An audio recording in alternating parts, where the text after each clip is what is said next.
Chapter 776. There were 23 forces in the alliance. Some had more soldiers, some were fewer, and some were stronger than others. However, since they had a place in the alliance, and had the right to speak, the troops they brought with them were naturally not weak. The force that was ambushed by Prince Changshuo's army was the county chief of Wulong County in Haozhou. Jiang Pingji sneered. So this old man is waiting here.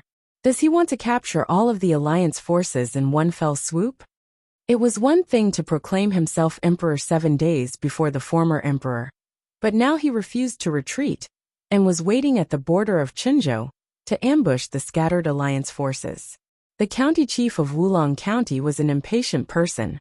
He wanted to return to Haozhou immediately after taking credit for the rescue mission, but he didn't expect to lose his life.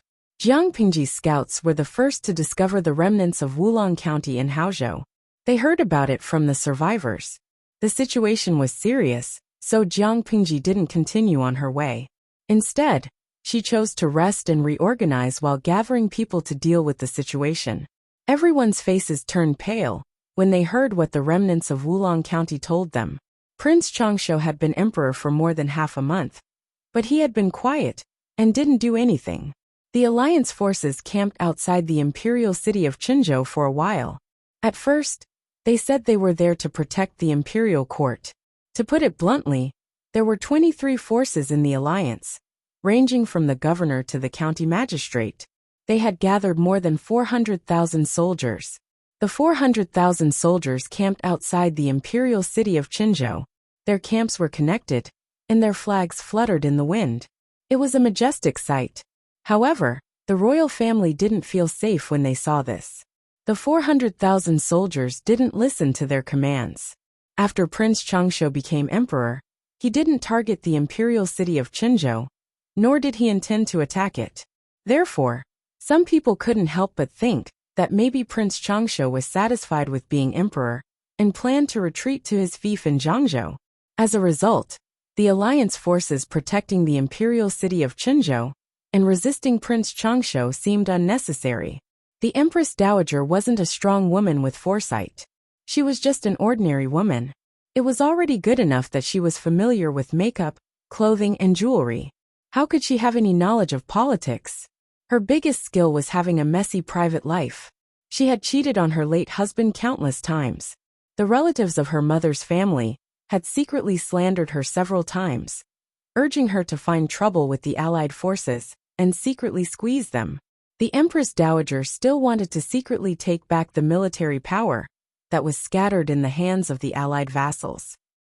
From the Empress Dowager's point of view, how could she sleep soundly when there were 400,000 troops of unknown loyalty stationed outside the imperial city, where she and the young emperor lived? As a result, she had spoken several times in court meetings, vaguely mentioning the matter of withdrawing troops and handing over military power. The allied army of the feudal vassals all pretended to be ignorant. The royal family of Dongqing was nothing. What right did they have to take back the military power in their hands? Who gave them so much face? Thus, the allied forces all chose the former option. If they wanted to retreat, then so be it. Who would want to stay in the imperial city of Qinzhou? Recently, many of the alliance's vassals had packed their bags and spoils of war, preparing to return home. Haozhou wasn't far from Qinzhou, and the Wulong County governor was an impatient person. He was secretly annoyed by the Empress Dowager, so he left without a second thought. Who would have thought that the Wulong County's governor, who had withdrawn his troops several days earlier, would die just like that? Jiang Pingji scanned the crowd and clenched the bamboo slip in her hand. We have more than 10,000 elite soldiers and strong generals. Even if we were ambushed by Prince Changshuo in advance and caught unprepared, we shouldn't have lost so miserably. After a night of fierce fighting, there are only a few dozen soldiers left. Although there were dozens of defeated soldiers who managed to escape alive, they were all wounded, and a few of them even suffered extremely serious injuries. If it weren't for the fact that they were still holding on to their last breath, these people might have already died. Even so, more than half of them had been left with physical disabilities that could never be cured. As for the Wulong County governor, he had died a heroic death in the ambush. Not even his bones were left. Before he died, he entrusted his only remaining bloodline, the 11-year-old Kai Xiang, to his trusted aide and asked him to protect Kai Xiang as she broke out of the encirclement. Jiang Pingji had the logisticians take care of the wounded. Only when those with lighter injuries woke up would she be able to ask for more first-hand information. When everyone heard this, their hearts sank. Li Yin pondered for a while, then said, "It seems that Prince Changsho intends to take advantage of the disintegration of the Alliance army to defeat them one by one. For now, should my lord send people to chase after the other allied forces? At the very least, they can't be left alone and give the enemy an opportunity?" The first force to leave Wulong County had already been destroyed. The 11-year-old Kai Xiang had escaped. It was not an exaggeration to say that it was a massacre. Thinking about the grudge between their lord and Prince Changsho's forces, this ambush would fall on them sooner or later. Although Jiang Pingji and Lu Shi's forces added up to only 30,000 troops, so it should be safer, but life was unpredictable. Who knew how many troops Prince Changsho would send to ambush them? Even the newly joined technicians, Qi Kuang and Xiao Guang, were not optimistic about this idea, not to mention Yang Si and Feng Zhen. The allied forces come from all over the world, and they all have different paths. The most eye-catching among the forces in the north of Dongqing are my lord and the old master. If we were to count them, there is also the Haozhou Mata County governor, Huang Song. But who knows where Huang Song is now?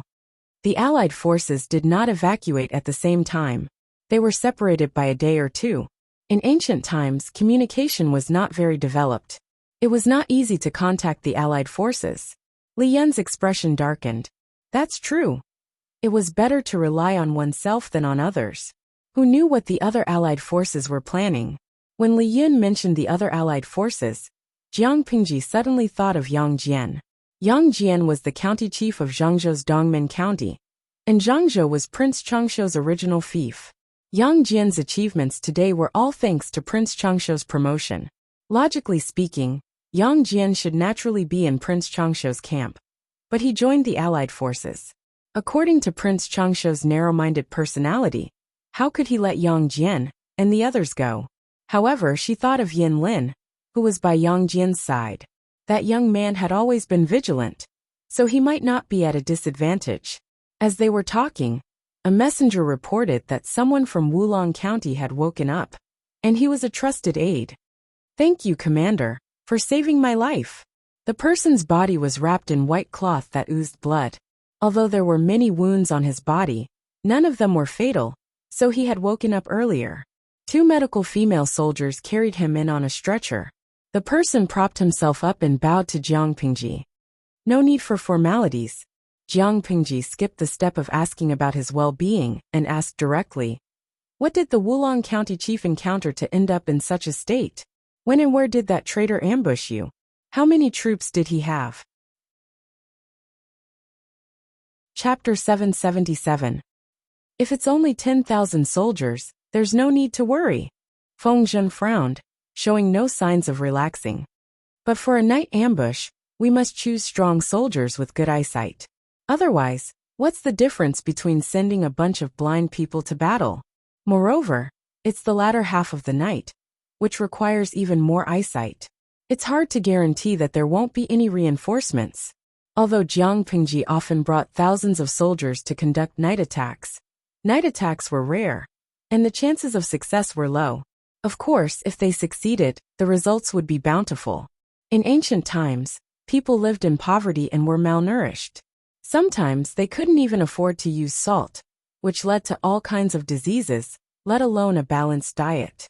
Under such circumstances, many people were infected with night blindness, and they were like blind people when they walked at night.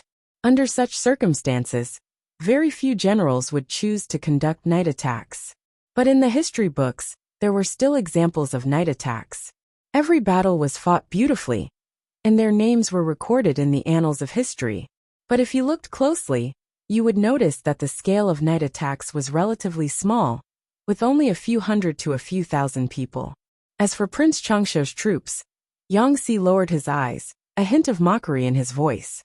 Sending 10,000 soldiers to conduct a night attack is impressive. Let's make a wild guess. First, some of the Wulong County chief's subordinates might be working with the enemy from the inside. Otherwise, why didn't the night patrolling guards notice the tens of thousands of soldiers? Second, the total number of enemy soldiers is far more than 10,000. Normally, it's less than 10% of the soldiers suitable for night attacks. Why would Prince Changsho place more than 100,000 soldiers at Jiamen Pass and wait for us?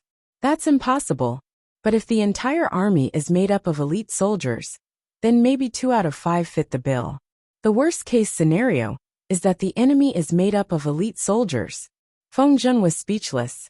Jingrong, are you saying that there are between 20,000 and 25,000 enemies hiding near Jiamen Pass? It's just a rumor. It doesn't count.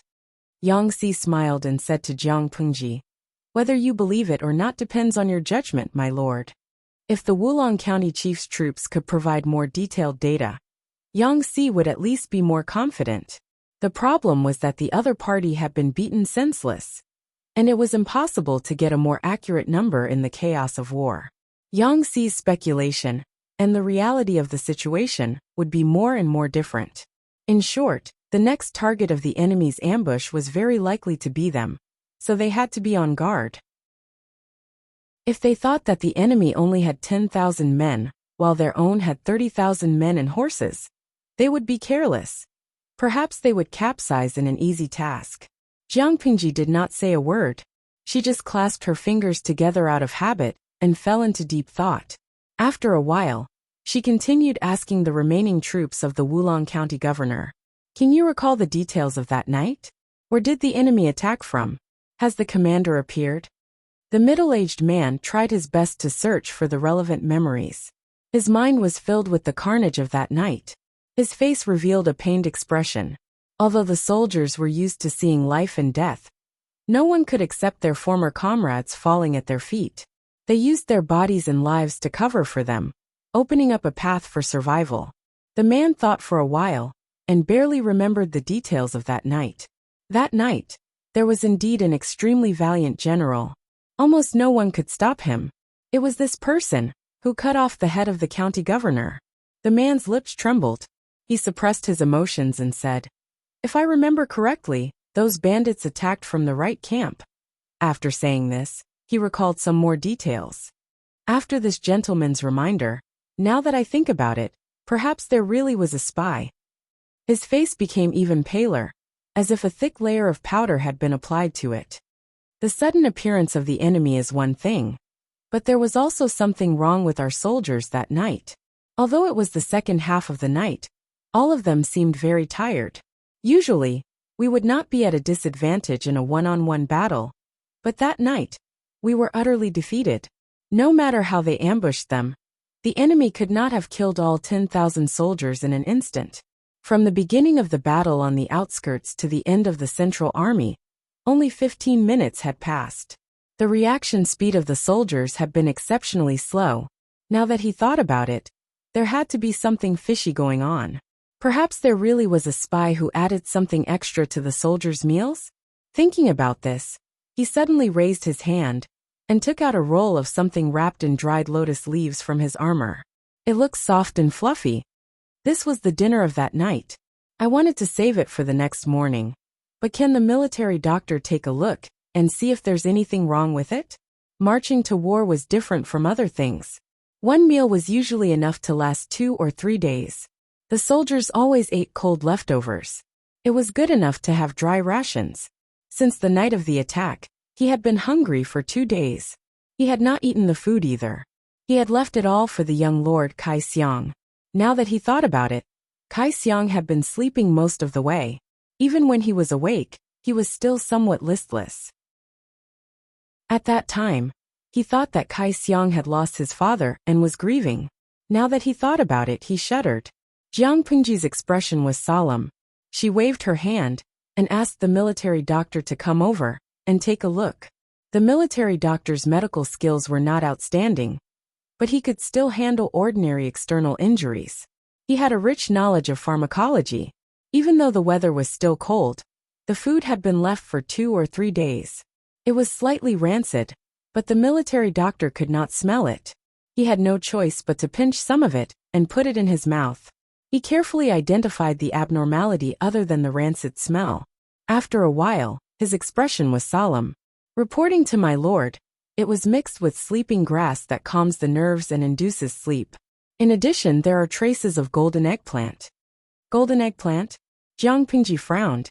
She glanced at the screen of the streaming room and wondered what it was. Wow, AIGG. I checked on Baidu. Golden eggplant is the common name of datura. In modern society, this thing can also be used for medical purposes. Golden eggplant made from datura is used for surgical anesthesia. Incidentally, some people speculated that the knockout drugs in Wuxia novels were also made from datura.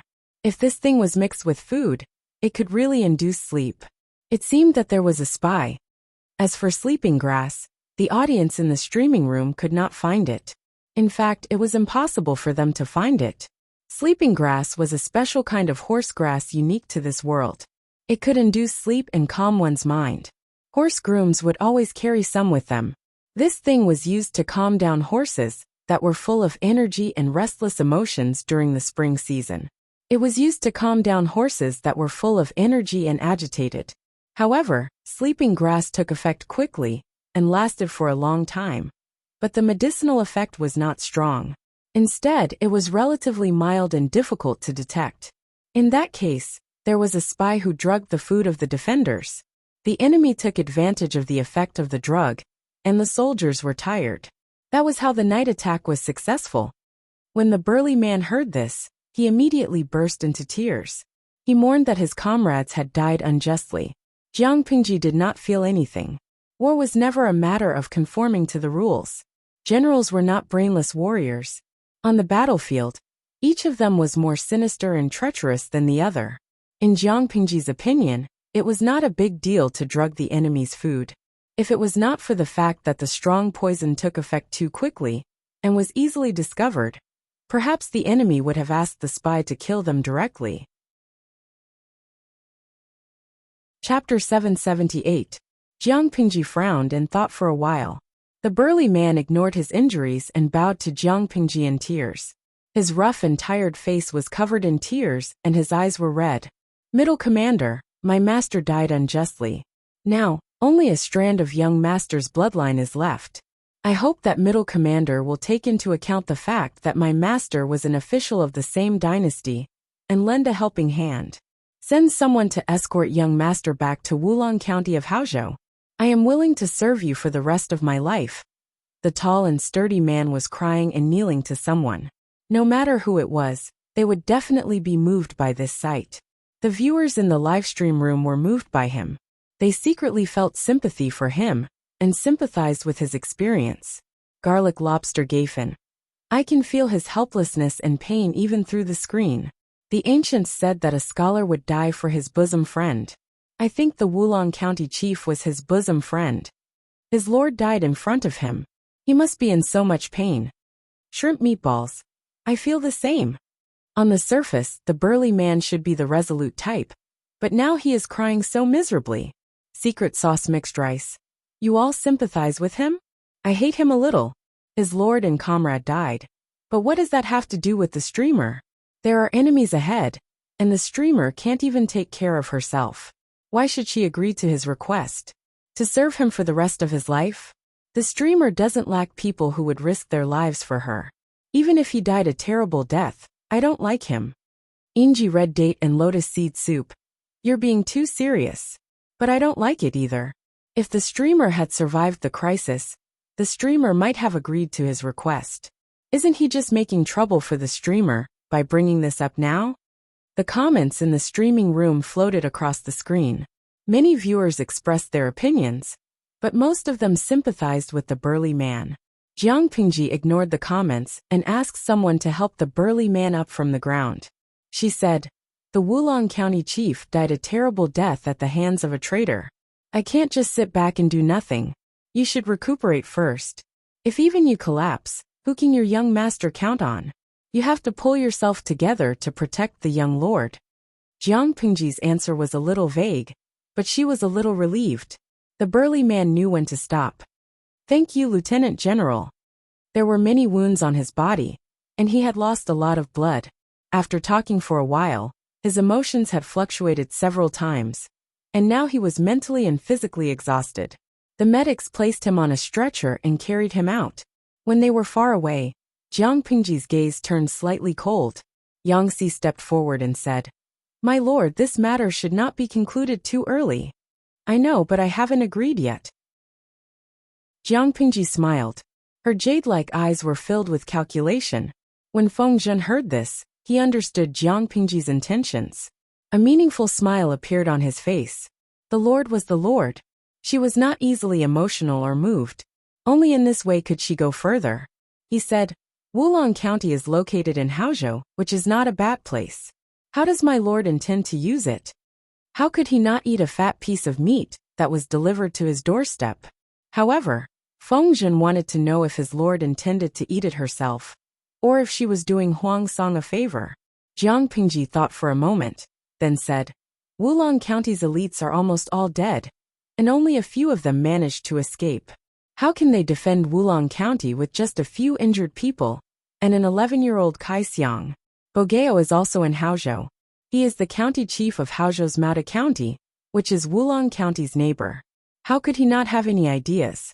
Even if we don't talk about Bogeo, just the local power in Wulong County is not something that Kai Xiang can suppress. It is indeed a fat piece of meat. It is no less than a child carrying a gold brick through the streets. After saying this, Jiang Pingji added, "As for how to use it, I have not decided yet. I would like to hear your opinions." Hearing this, the bullet screen in the live stream turned into astonished exclamation marks. F***ck. Their streamer had no intention of helping the remaining soldiers in Wulong County. Instead, she wanted to use them for her own benefit? Many of the viewers felt uncomfortable. Wasn't this bullying children and stealing their property? But they knew that the streamer lived in a different era from them. They felt that her actions were excessive and inhumane. But reality proved that her actions were correct. If she was soft-hearted, she would not even be able to protect her family and property, let alone the world. Therefore, the viewers tolerated this discomfort. Only a few with a bad temper expressed their disgust. The Wulong County chief's retainer was crying and begging. So why did the streamer not feel the slightest bit moved? Instead, she was thinking about stealing their property? Using modern thinking, the streamer's father had just died in an accident and left a large inheritance for the little boy Kai Xiang. The streamer had nothing to do with Kai Xiang. She just happened to pass by and saved him. Yet she was thinking about how to divide his inheritance. Wasn't that disgusting? Of course, Jiang Pingji did not care about the bullet screen. Li Yun, who had been silent for a long time, lowered his eyes and thought for a moment. He tried to ask, "Why don't we lend the troops to Kai Xiang?" Lending the troops to Kai Xiang was just an excuse. On the surface, she was saying that she was helping Kai Xiang. But in reality, she was making Kai Xiang a figurehead. Huang Song did not dare to confront Jiang Pingji head-on. If Jiang Pingji used this method to take over Wulong County, he could only pinch his nose and bear with it. But Jiang Pingji frowned and recalled the great universal geographical map of Dongqing. Seeing that Jiang Pingji did not say anything, Li Yun secretly glanced at Yang Si and Feng Zhen's expressions. Did he come up with another stupid idea? Feng Zhen sighed. Wulong County is indeed a good place. If we can occupy it, Huang Song's every move will be under the Lord's nose. With that, we won't have to worry about him becoming a powerful force. But it's a pity, we have to give it up. Chongzhou, Wanzhou, and Hu County were all north of Dongqing. From Feng Zhen's point of view, Wulong County was an awkward place. If they took it for themselves, it would be too much of a stretch. Not only that, but Wulong County was located in a mountain range. It was a place that military strategists would fight for. If Jiang Pingji really took it, she would have to tilt her troops to the south to ensure that they would be able to send reinforcements in time, if anything happened to Wulong County. Thus, there was a problem. If Jiang Pingji tilted her troops to the south, how would they defend the northern borderline from the north? For Jiang Pingji, Wulong County was currently of little value. It was a hot potato. It was better to use it as a bargaining chip and cooperate with Huang Song to gain more benefits. However, Yang Si and the others were not willing to let Huang Song take advantage of it. Let's put this matter aside for now. Jiang Pingji lowered her eyelids to hide the scheming in her eyes. The most important thing now is how to safely pass through Jiamen Pass and avoid being ambushed. If we go down the same path as the chief of Wulong County, there's no point in thinking about it now. Everyone understood what she meant. Meng Hun, who had been silent for a long time, suddenly stepped forward. My lord, there's something I don't know if I should say. It's fine. Go ahead. I suspect that the spy might be hiding among the remnants of Wulong County. Chapter 779. The spy was hiding among the remnants of the Wulong army? Everyone was shocked when they heard this. Only Feng Zhen and Yang Si remained calm, as if they had expected this. Li Yin was a studious child who asked questions. He asked in surprise. If the spy is hiding among the remnants of the Wulong army, that's too bold. He secretly drugged the Wulong County chief and tens of thousands of soldiers. How can he be so sure that he won't be exposed? Meng Hun did not answer Li Yin's question.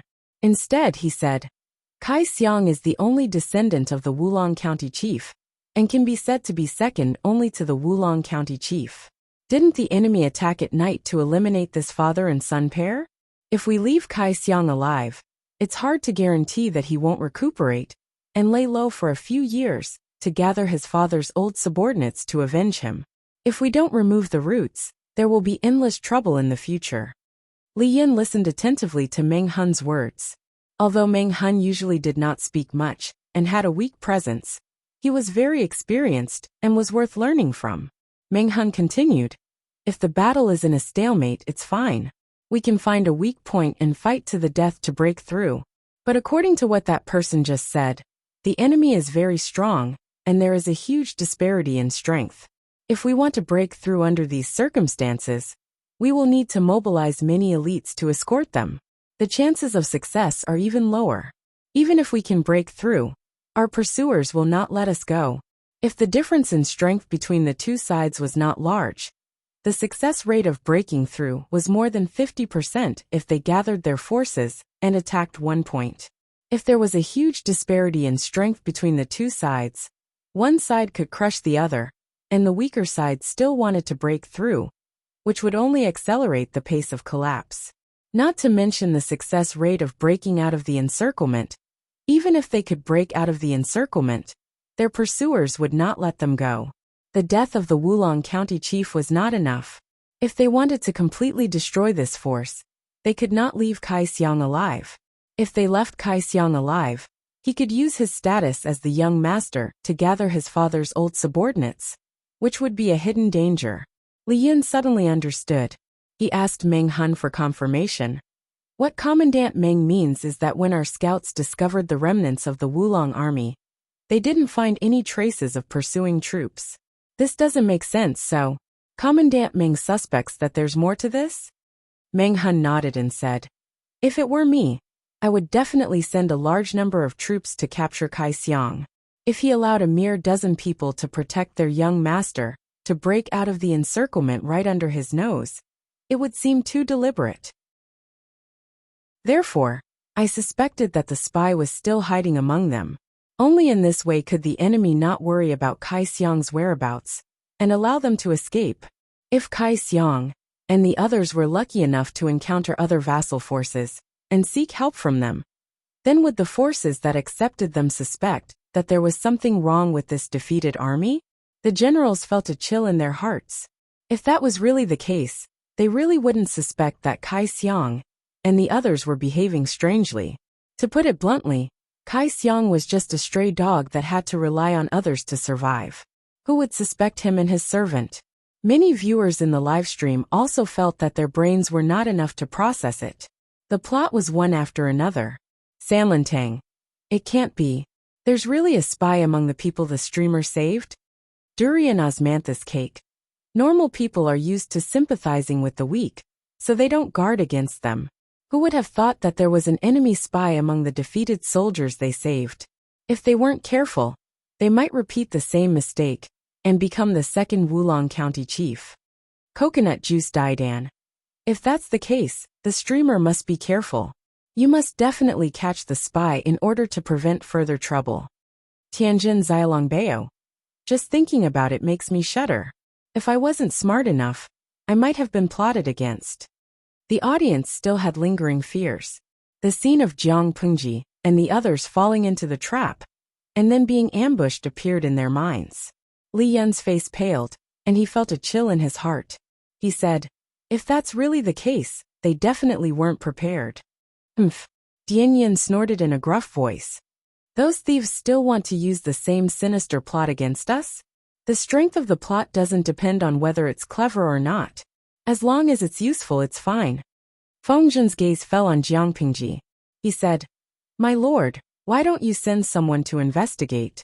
See if anyone among Kai Xiang's group has brought the powder made from sleeping grass and golden eggplant. That person is the spy. Jiang Pengji nodded. She said, let the medics investigate. Remember not to alert the enemy. Everyone, do what you need to do. Just like how the strong would not guard against the weak, the sick and injured would not deliberately guard against the medics who came to save them.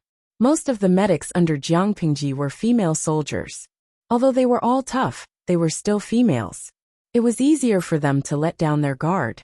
Not long after, news came back. My lord, these are the cloth bags that we found inside the clothes of 2 of them. They were very vigilant, so it took us a lot of effort. A female medic took out 2 small gray bags from her narrow sleeves and opened them, revealing the contents inside. The military doctor has already taken a look. This is the powder congealed from the medicinal juice of sleeping grass. Its medicinal properties are much stronger than normal sleeping grass. The other cloth bag also contained powder of different colors. This was the powder of golden eggplant. The evidence was conclusive. There was indeed a spy among the group. Dian Yin frowned and asked, My lord, if all these medicinal powders are mixed in with food, how many people can be poisoned? The smell is a little strong. Can't the soldiers not taste it? If the food smells bad, they will definitely be vigilant. Jiang Pengji smiled. She said, the soldiers use a big pot to cook, so they eat coarse food. It's not that exquisite. If there's something strange, why would they mention it? Moreover, the enemy doesn't need to drug everyone. They only need to make them feel bad, sleepy and weak. If they do it carefully, the possibility of being discovered is very small. That's why the chief of Wulong fell for it. My lord, do you want to capture the spy? Li Yin asked for his lord's opinion. Don't alert the enemy. Jiang Pengji shook her head and gestured for Li Yin to calm down. The spy can be a chess piece for the enemy to plot against us. But if used well, he can also be a chess piece for us to plot against the enemy. It all depends on how the chess player plays. Jiang Pengji sent people to keep an eye on the spy. The army marched as usual and didn't notice anything strange along the way. Soon she encountered a difficult problem. Jiamen Pass has fallen. Jiang Pengji's face darkened when she saw the flag on the gate of Jiamen Pass. Everyone was surprised. Jiamen Pass was one of the most dangerous passes in Dongqing. It was easy to defend and hard to attack. But within a few months, it had been breached by Prince Changshu, the alliance army and the enemy. It was a disgrace to its reputation. Chapter 780. Even though Jiamen Pass had been breached several times, its reputation as a dangerous pass was still a headache. Prince Changshu had breached Jiamen Pass with fire, and the alliance had won by sheer numbers. They had paid a heavy price. They only had 30,000 soldiers, and they couldn't afford to lose any more, let alone force their way through. Jiang Pengji's expression was solemn. Send someone to find out who the general guarding the pass is. More importantly, she wanted to know if the forces guarding Jiamen Pass were the same ones that had ambushed the chief of Wulong County. If they weren't, Jiang Pengji would not only have to guard against sneak attacks, but she would also have to deal with the enemy at Jiamen Pass. It wouldn't be an exaggeration to have enemies on both sides. Everyone's expression was grim, and a few of the generals were prepared to challenge Jiang Pengji. Jiang Pengji ordered the army to set up camp and quietly observe the situation inside Jiamen Pass. The soldier who had been sent out shouted from outside the pass, "People on the city wall! My lord is the governor of Wanzhou Luxi. Why aren't you opening the city gates?" Not long after, someone on the wall fired an arrow. The arrow landed about 30 meters away from the soldier. What kind of prefecture overseer is a rebel and a traitor? Only the prefecture magistrate appointed by His Majesty Longqing can pass. Get lost. The soldier's heart skipped a beat when he heard that. Emperor Longqing referred to Prince Changsho, who had changed the year to Longqing after becoming emperor. What Emperor Longqing? There's only one emperor in Dongqing, and he's still in the imperial city of Qinzhou. The emperor you're talking about is a rebel. Rebel on the city wall. Why don't you just surrender and renounce the darkness for the light? After the soldier finished speaking, the people on the city wall shot him 2 more arrows. Unfortunately, the 2 sides were too far apart, and the arrows still didn't hit anyone. The 2 sides exchanged words, trying to get information from each other. After a while, a tall and sturdy man wearing armor appeared on the city wall. He asked around and learned the whole story. He sneered and ordered a soldier to bring him his bow and arrows. The man knocked an arrow and pulled the bow to its full length. The arrow left the bowstring and flew toward the soldier's hair bun. The soldier felt a chill on his head. A strong force grabbed his scalp and forced him to tilt backward. Humph! The burly man snorted coldly and asked someone to pass on the message. Go back and tell Lucy to come here. The soldier escaped from the jaws of death and was in a sorry state. The soldiers guarding the Jiamen Pass cheered loudly. General, you are mighty. Their voices were so loud that even Jiang Pingji, who was in the camp, could hear them. Not long after, Jiang Pingji received a message from a soldier. Fu Wang, who is this person? Have you heard of it? Jiang Pingji didn't know much about the forces under Prince Changsho's banner. When she heard the unfamiliar name, she turned around and asked her subordinate. Yangxi's old boss was Prince Changsho. As his former chief strategist, he was very familiar with the generals under Prince Changsho's camp. He thought about it carefully and shook his head in confusion. I don't remember there was a general called Fu Wang in Prince Changsho's camp. Perhaps he was a new recruit. But judging from his archery skills, he must not be a nobody. To be able to shoot the hair bun of a small soldier who was far away and drag him several meters away, how could he be an ordinary military general? Prince Changsho wasn't a very good person, but he had good luck and acting skills. In his early years, he had tricked many capable people into working for him. Maybe Fu Wang had been tricked the same way. Jiang Pingji noticed Meng Hun's strange expression and asked, Officer Meng, do you know this person? Meng Hun couldn't help but laugh bitterly. Not only did he know Fu Wang, but he also knew Fu Wang. Fu Wang isn't under Prince Changsho's banner, so it's normal that you don't know him. Meng Hun couldn't help but speak when he saw everyone looking at him. He said, Fu Wang is a vassal of the Mengs and has a very high reputation in Sangzhou. One could say that he is the most powerful general under the Mengs. Prince Changsho doesn't have enough troops, so it makes sense that the Mengs would send reinforcements. Meng Hun paused and smiled at Jiang Pingji. Speaking of which, you fought him before, my lord. Jiang Pingji was stunned. I've fought him before? Are you saying that Fu Wang was the general outside the imperial city of Qinzhou that day? Meng Hun said, yes. Li Yin also remembered and asked Meng Hun, that Fu Wang, is he the one that Officer Meng stopped me from chasing after? Li Yin still felt the urge to break out in a cold sweat when he thought about what happened that day.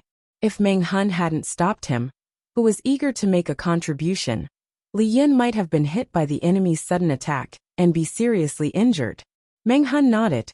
About a month ago, Prince Changsho had sent a surprise attack on the imperial city of Qinzhou, forcing the emperor to flee with his ministers and Huijun.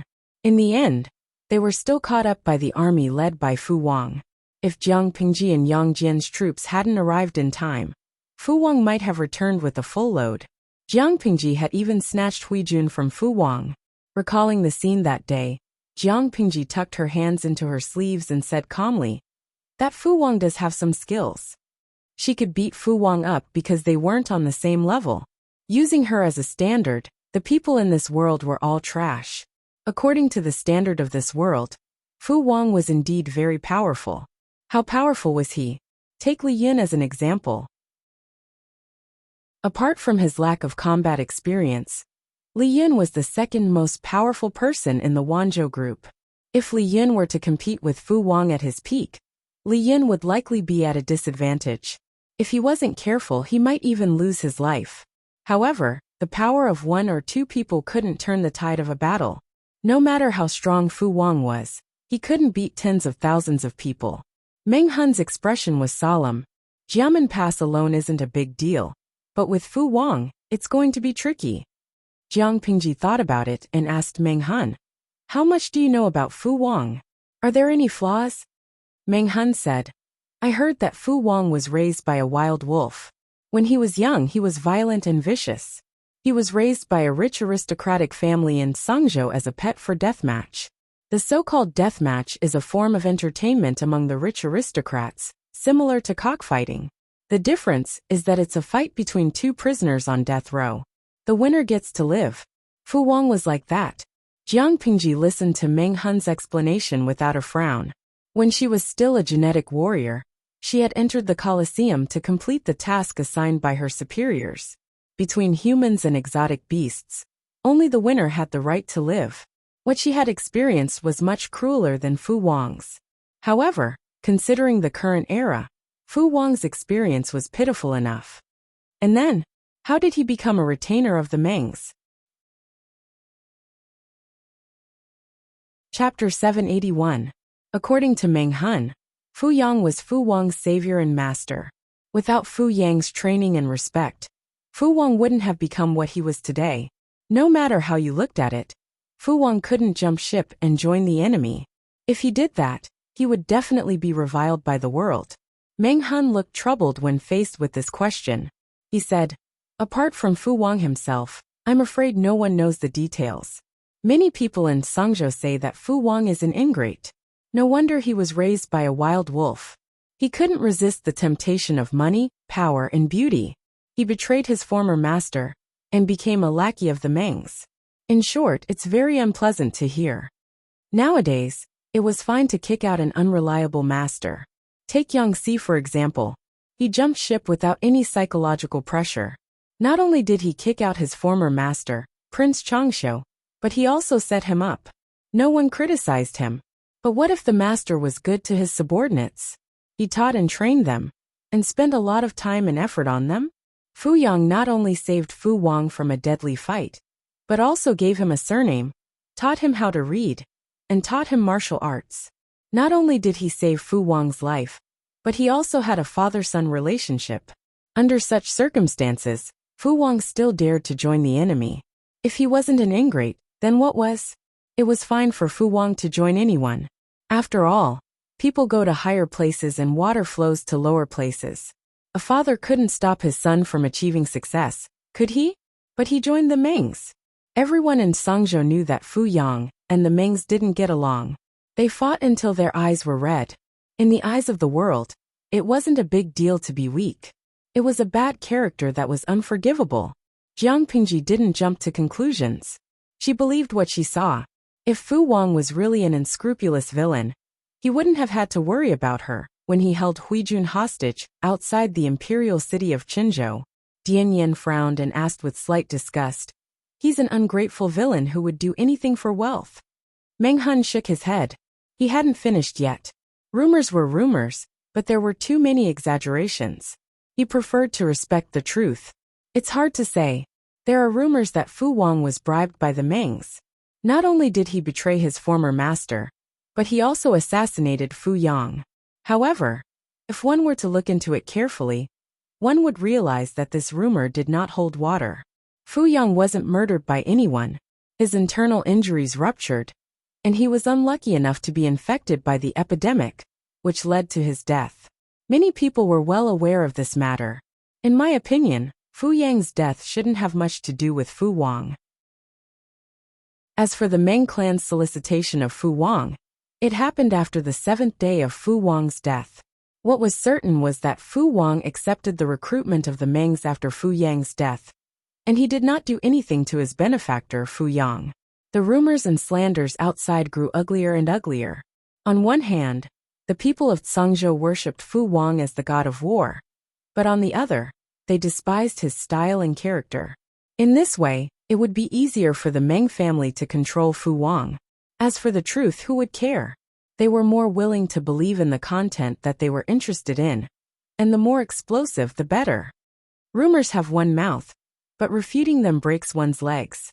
Jiang Pingji smiled and said, according to Officer Meng, Fu Wang has been accused of many groundless crimes. But no matter what, he still defected to the enemy after the death of his former master. That is something to be criticized for. Meng Hun sighed and nodded.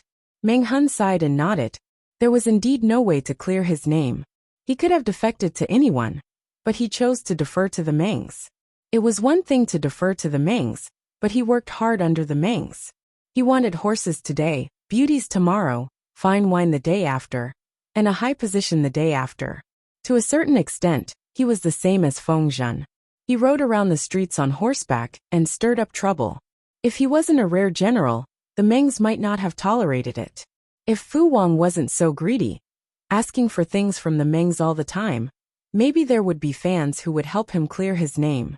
But his actions clearly showed that he defected to the Mengs only because the Mengs had money, power, and beauties. After saying so much, what is his weakness? Meng Hun smiled bitterly and said, this man loves beauties, horses, fine wine, and rare treasures. Jiang Pingji clicked her tongue. Everyone likes those things that Officer Meng mentioned. This is different. When he first joined the Mengs, Fu Wang fell in love with Meng Zhan's brother's mistress. He thought she was beautiful, so he flirted with her in public. He even asked Meng Zhan for her. Meng Zhan didn't agree, so he made a scene and almost took her by force. Meng Hun couldn't help glancing at Feng Zhen as he spoke. The Meng's horse farm is the biggest farm in Dongqing. They train countless horses. Many years ago, the farm bred a rare horse. Meng Zhan wanted to use it as a mount, but in order to win Fu Wang over, he had to give it up and use the horse as a lure. Who would have thought that Fu Wang would be greedy and ask Meng Zhan for a dozen beauties? In the eyes of outsiders, Fu Wang relied on his own ability to stir up trouble and court death. Everyone was amazed. How could the Mengs tolerate such a troublemaker? It was true love. Saipu. Haha, this is an upgraded version of Fengzhen Plus. Landier. Come on, how can that Fu Wang be compared to our Fengzhen? At the very least, the little princess Fengzhen wouldn't do something so ungrateful, right? Fengzhen is playful but not cheap. This Fu Wang. TSK. Even 10 of him together can't compare to one little princess. Yuhan waning moon. Exactly. Comparing him to Fengzhen is a disgrace to our little Zhenzhen. Like the comment above said, Zhenzhen is playful but not cheap. Fu Wang thinks he has no principles. No matter what the reason is, he can't rely on the enemy of his benefactor. According to Officer Meng Hun, I think Fu Wang is a guy who has no bottom line for money, power, and sex. He's not cute at all.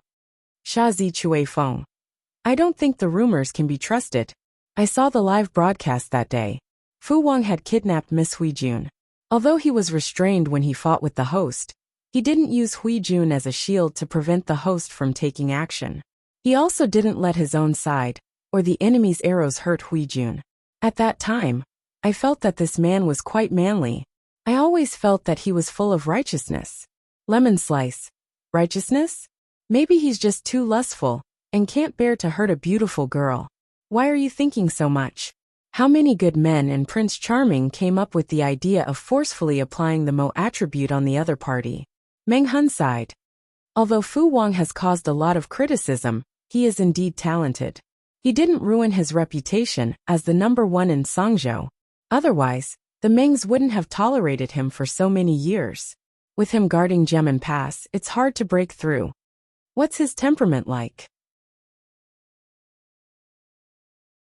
Chapter 782. Everyone's interest was piqued. Fu Wang was interesting. Why did he have such a double face? Who was he guarding against? Jiang Pingji sat in the seat of honor, deep in thought. She had a question in her mind. After Fu Yang died, were his old subordinates taken care of by the Mengs? Or were they taken back by the court? It was as if a ray of light had penetrated his mind, and he was suddenly enlightened. Fu Wang still has Fu Yang's old subordinates, he said firmly. He said resolutely. I remember very clearly that those old subordinates were secretly controlled by the Meng family at first. Later, I don't know why they were transferred to work under Fu Wang. My lord suspects that Fu Wang defected to the Meng family for another reason? Jiang Pingji smiled. I didn't say that. Don't be emotional on the battlefield. I don't care what kind of person Fu Wang is, or whether he had other reasons for defecting to the Mengs. To us, he has only one identity, our enemy. Since he is our enemy, we don't need to understand his difficulties. Humans were emotional creatures. Once they felt that someone had other reasons for doing things, they would unconsciously feel sympathy, pity, or approval for that person. It wasn't a big deal during normal times, but it was deadly on the battlefield. The most important thing now is how to pass through Jiamen Pass. We are outnumbered, so we can't attack by force. We have to outsmart them. Jiang Pingji could single-handedly beat Fu Wang, but Fu Wang was an enemy general. How could he fight her one-on-one? They had the advantage of the steep Jiamen Pass. If they stuck to it, Jiang Pingji wouldn't be able to afford it. Feng Jin said, My lord, if Fu Wang really had other reasons for defecting to the Mengs, we can try to persuade them. No matter what, at least it shows that he and the Mengs are not united. We can use them to our advantage. Jiang Pingji raised her eyebrows and gestured for Feng Zhen to continue. Yes, I have a plan. Maybe we can use it. Feng Zhen smiled confidently, as if everything was under his control. Let's hear it. Feng Zhen said, My lord, you can send someone to persuade Fu Wang. At the same time, you can keep an eye on the spies from Wulong County and see when they make contact with the city. Fu Wang thinks that we haven't found the spies yet, so it is very likely that they will use the same trick of drugging us at night. On the day of the night attack, we once again sent an envoy to persuade them, in order to dispel the wariness of Fu Wang and the others. When night falls, Fu Wang will lead his troops to launch a night attack. We'll set up an ambush in advance and catch them off guard. It would be best if we could capture Fu Wang alive. Jiang Pingji was deep in thought as she listened. Feng Zhen's strategy was a good one, and it was highly likely that Fu Wang would fall into his trap. However, even if it was a sneak attack at night, they still had to pay a heavy price. Including Lu Shi's troops, Jiang Pingji only had 30,000 men. They could not afford to waste time. She knocked on the table with a cold expression. After thinking for a while, she said, Zishir's plan is not bad, but I still want to add more. Feng Zhen cupped his hands and said, I'm all ears. We set up an ambush to kill the enemy. The night was dark, and after a chaotic battle, we couldn't avoid heavy casualties. Jiang Pingji's tone was flat, but the content of her words sent chills down their spines. Therefore, we have to do something about the ambush. We'll send people to dig tunnels leading out of the camp, and secretly transport dry and flammable items to hide in various tents. When the enemy comes, we'll burn them. We'll send elite troops to hide in the tunnels, and when the enemy's formation is in chaos, we'll rush out and annihilate them. What do you think? Everyone kept quiet out of fear. Their lord was really ruthless. Feng Zhen frowned and said, If we dig tunnels, we'll make too much noise and be easily discovered. Yang Si smiled and said, That's not difficult. We just need to put the entrance to the tunnel in the tents. Feng Zhen was a meticulous person and had thought things through. He frowned again and said, But if we do that, we can guard against the enemy, but we can't guard against the spy. We'll still make too much noise and won't be able to hide from the spy. Once the spy leaks information to the enemy, our plan will all be for naught. This is still too risky unless we expose the spy and make him our own. Yang Si thought for a moment and said, He was originally a trusted aide of the Wulong County chief, but he secretly defected to the Mengs. I don't think he's a resolute person. If he can betray the Wulong County chief for benefits, he can naturally betray the Mengs for even more benefits. This is a feasible plan. If they could bribe the spy, their plan would be even more perfect. If none of you have any objections, then it's decided. Jiang Pingji looked around and asked, Who's willing to lobby Fu Wang? In this era, there was a rule about not killing envoys when two armies crossed swords. It didn't work on Jiang Pingji, but it was still binding on these people. Under normal circumstances, Serving as an envoy wouldn't be life-threatening, unless there were special circumstances. Meng Hun volunteered and said, I have some ties with Fu Wang and know a little about him. I can go and give it a try. Alright, then go ahead and give it a try. Probe Fu Wang's intentions. Jiang Pengji trusted Meng Hun very much, and wouldn't doubt his loyalty, just because he was in contact with his old boss. She agreed readily. I won't let you down, my lord. There was a sign outside the camp that said no war. There was no sign of troops or intention to break into the pass. Jiamen Pass was also very quiet. Fu Wang heard that Lu Shi had sent an envoy, and asked for the name of the envoy. He couldn't help but smile. He was wearing half a suit of armor, and had a few jars of unfinished wine beside him. When he heard that there was an envoy outside the city, he sneered and said to the people beside him. Back then, Meng Hun was just a clumsy warrior. He couldn't even speak properly. Lu Shi actually sent this person to lobby me. What a joke. I won't see him. Let's just beat him out of here. The deputy general flattered Fu Wang and said, General, you have a deep friendship with the Lord. Meng Hun won't be able to sway you. I heard that Meng Hun is a coward. His wife and children have been humiliated multiple times. He's a disgrace to men. Fu Wang sneered. That's why I don't want to see him. The deputy general said, General, why don't you see him and humiliate him? That way, we can take Lu Shi down a peg. Fu Wang was silent for a moment. He raised his hand and picked up a jar of wine. He said indifferently, What's there to see about an ugly warrior?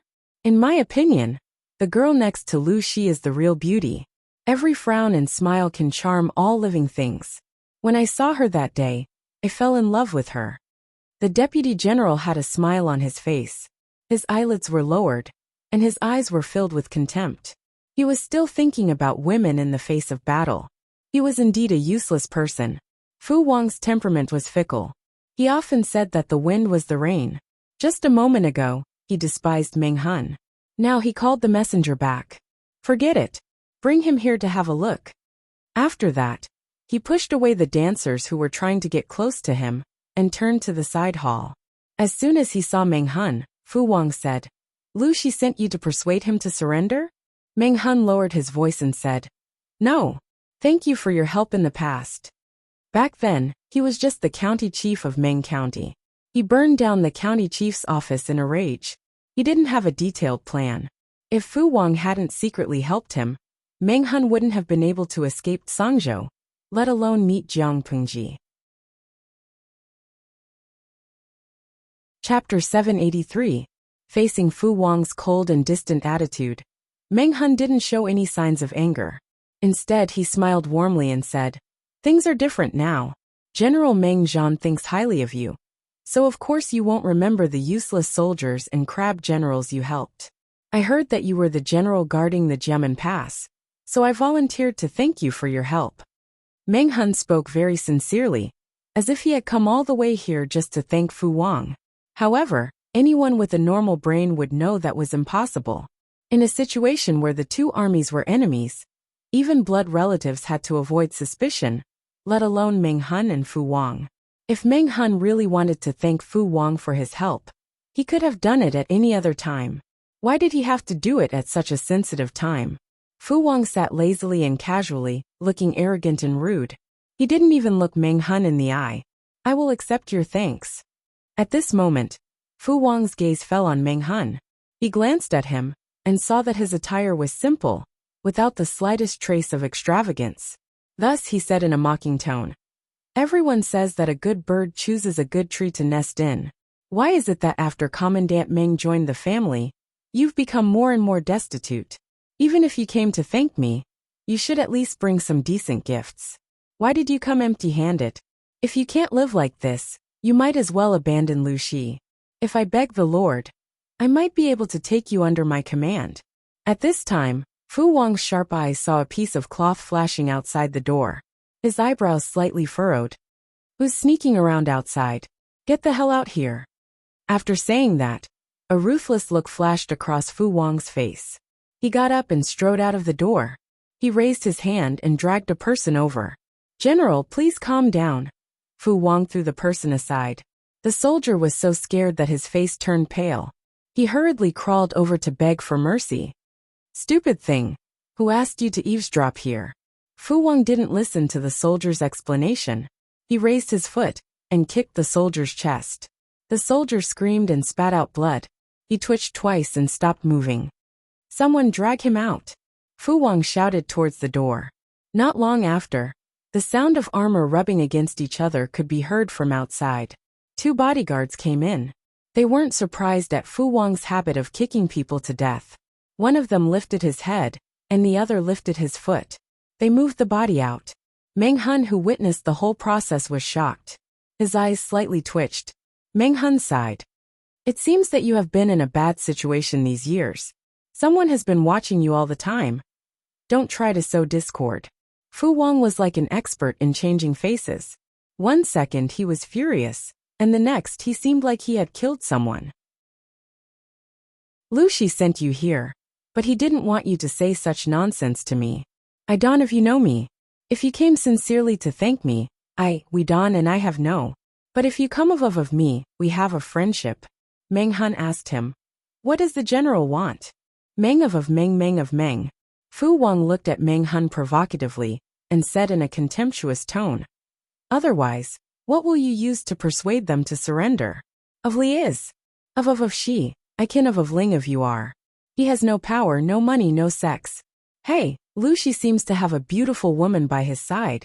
Thinking of the woman he saw the other day, Fu Wang said.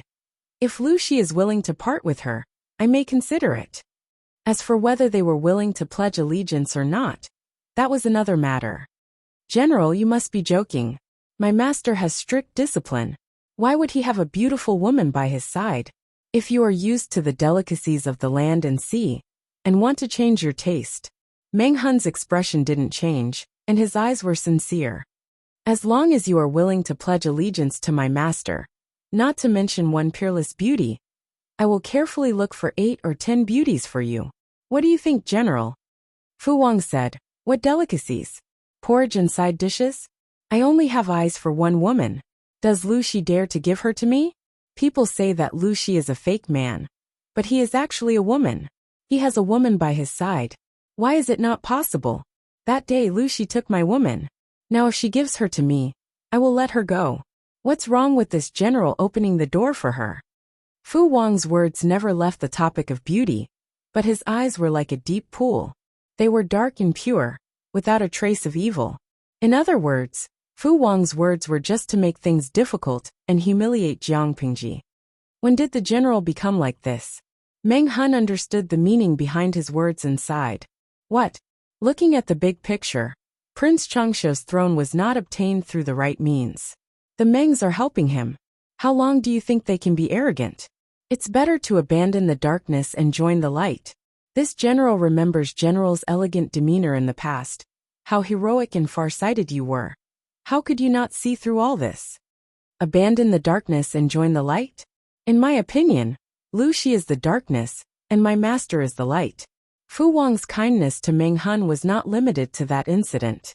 They didn't talk much, but Meng Hun always remembered his kindness. He was originally a martial artist. It wasn't easy for him to make a name for himself under the Mengs. When he first met Fu Wang was much older than him, but he was more experienced and famous throughout Sangzhou. At that time, Fu Wang's words pointed out Meng Hun's way out. If you only know how to play with swords and spears, you can only be a martial artist. No matter how hard one worked, a martial artist would still be a martial artist, and would not be able to climb higher. If you have time, read more books on the art of war. Maybe you can become a general in the future. Even if Fu Wang said it casually, for Meng Hun at that time, it was like dispelling the clouds and showing him the light. Now there is no one outside. General, don't worry about our conversation being heard by a third party.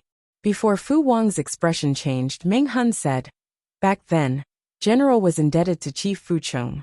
You two are like father and son. Now you are serving the Mengs. Are you really willing? Trying to sow discord again. Fu Wang asked Meng Hun, do you think there is room to talk about feelings in front of 2 armies? Send the guest away. He shouted angrily to drive Meng Hun away. Before leaving the side hall, he looked fiercely at a certain place. Fu Wang did catch one eavesdropper, but it didn't mean there wasn't a second eavesdropper around. If some people were eavesdropping, he could do as he pleased and kill them as he pleased. However, some people couldn't move. Meng Hun was so familiar with them, because he knew there was a third person in the hall. It looked like he was trying to establish a relationship and win over Fu Wang. But in fact, he was roasting him on the fire. Sowing dissension would work no matter what era it was. Chapter 784. Meng Hun was chased out by Fu Wang, and Jiang Pingji had secretly captured the spy from Wulong County. It was none other than the burly man who had woken up the day before. When the viewers in the streaming room saw the spy's true identity, they were all dumbfounded. Garlic lobster Gafen. What a slap in the face! Earlier, I even said that I could feel his helplessness and misery even through the screen, that he was willing to die for his bosom friends. It's only been a day, and I've already been slapped in the face, and now he's telling me that I'm a spy. Shrimp meatballs. I'm also one of those who got slapped in the face. Yesterday, he was crying so miserably, and I thought he was an upright man. Today, he's telling me that he's the culprit behind the annihilation of the entire Wulong County. How is that possible? Secret Sauce Shirji fan. Ha ha ha, I knew it. He's definitely not a good person. I didn't like him when I saw him crying so miserably yesterday. Sure enough, there was something fishy about him. Now that I think about it, the streamer seems to have been guarding against him. In all fairness, the spy's acting skills were off the charts. Even the best actors in the entertainment industry were at this level. So why didn't the streamer fall for it? Jiang Pengji naturally wouldn't fall for it. She had already known that the spy was acting. When two acting queens met, only the one with better acting skills could fool the one with worse acting skills. When it came to acting skills, who could compete with Jiang Pengji? The spy's identity was unexpected, and the viewers in the streaming room were all fooled. Even the spy himself didn't know what he had done. Why did you capture me? The burly man tried to break free, but a hand pressed down on his shoulders, forcing him to kneel on the ground. Jiang Pengji sneered at him. Why did we capture you? Shouldn't we be asking you this question? You should be asking the commander. How would I know? You dare say you don't know. If you don't know, how could the chief of Wulong County have died? How could he have been completely annihilated? The spy was able to maintain his composure at first, but as time passed, he couldn't suppress his guilt and fear. He didn't dare to look Jiang Pengji in the eye. It was as if there were needles hidden in the other party's eyes. Just a glance at them would cause one to feel a stabbing pain. The man's back was drenched in cold sweat, and his breathing became labored. I really don't know. Jiang Pengji glanced at the medic standing next to the burly man. The medic took out a cloth bag with a rope end sewn on it. This cloth bag was very wide and long like a long belt. It could be wrapped around the waist or chest, and some coarse cloth could be tied on the outside to disguise it as a wrapped wound. Jiang Pengji sneered and asked, "You're so stubborn. Do you want me to torture you before you confess?" The evidence was right in front of them, but the other party still wanted to argue and struggle. What is this? Sleeping grass and cigar pollen are things that are mixed in with food. I've already asked the military doctor. These things have all been purified many times, and their medicinal power is extraordinary. If you're not a spy, why do you have these on you? Confess now lest you suffer. The burly man's face paled. After a while he said evasively, "Middle Minister's words are too serious. Where did you get the details? These things are mine, but what does that mean? Even if I'm a spy, what does this have to do with the Lieutenant General? Even if he was a spy, he had only harmed the forces in Wulong County. He hadn't harmed anyone else. You don't need to quibble. I know why you're wandering around in the day. Aren't you trying to find out more information, so that you can make your move?" The burly man knew that his plan had been completely exposed, but he still didn't know why. Was his acting not good enough? Or did he make a mistake somewhere? "Since when did the Lieutenant General suspect me?" Jiang Pengji asked. "I've suspected you ever since you woke up. The more you spoke, the more mistakes you made." The burly man's face stiffened. He never thought that Jiang Pengji would never trust him. Jiang Pengji continued, "I had someone look into your identity. You're the Wulong County Chief's trusted aide, And you're also his wife's uncle. Logically speaking, you can't be a spy. But nothing is impossible in this world. Once you become a spy, no one will suspect you. Everyone is heavily injured. And even the young master, Kai Xiang, is injured. But your injuries are a little strange. They look scary, but they're not fatal. From the knife wounds, some of them were inflicted by others, but some of them were inflicted by yourself. That alone is enough to suspect your identity. I believe that you did this to lower the Wulong County Chief's guard, so that he would hand over his son to you and his other trusted aides. Am I right? The most suspicious thing is that you've never eaten any food with added ingredients. Jiang Pingji laughed mockingly. You said that you were worried that the young master wouldn't have anything to eat, so you didn't eat any rations. But I had the medics secretly look at the food of the others, and the food you brought wasn't that scarce. You've been starving for a long time, and you're only willing to drink water. Can you explain that to me? To be honest, when the burly man said those words, it was indeed quite moving. In a few words, he portrayed himself as a loyal and devoted retainer. But Jiang Pingji wasn't someone who would be so easily deceived. The burly man's face was pale. He resisted the urge to clatter and asked, "Does the commander want to kill me?" Jiang Pingji said, "Of course not. If I wanted to kill you, would you still be alive? Let me ask you, what did the Mengs offer you?" The burly man hesitated for a moment, then accepted his fate and said, "After the deed is done, I'll be made a duke, given a fief, and promised a daughter and beauties." "TSK, the offer is quite generous," Jiang Pingji said. "I don't know which is more important compared to your life. Feudal vassals, feudal lands, daughters, and beauties?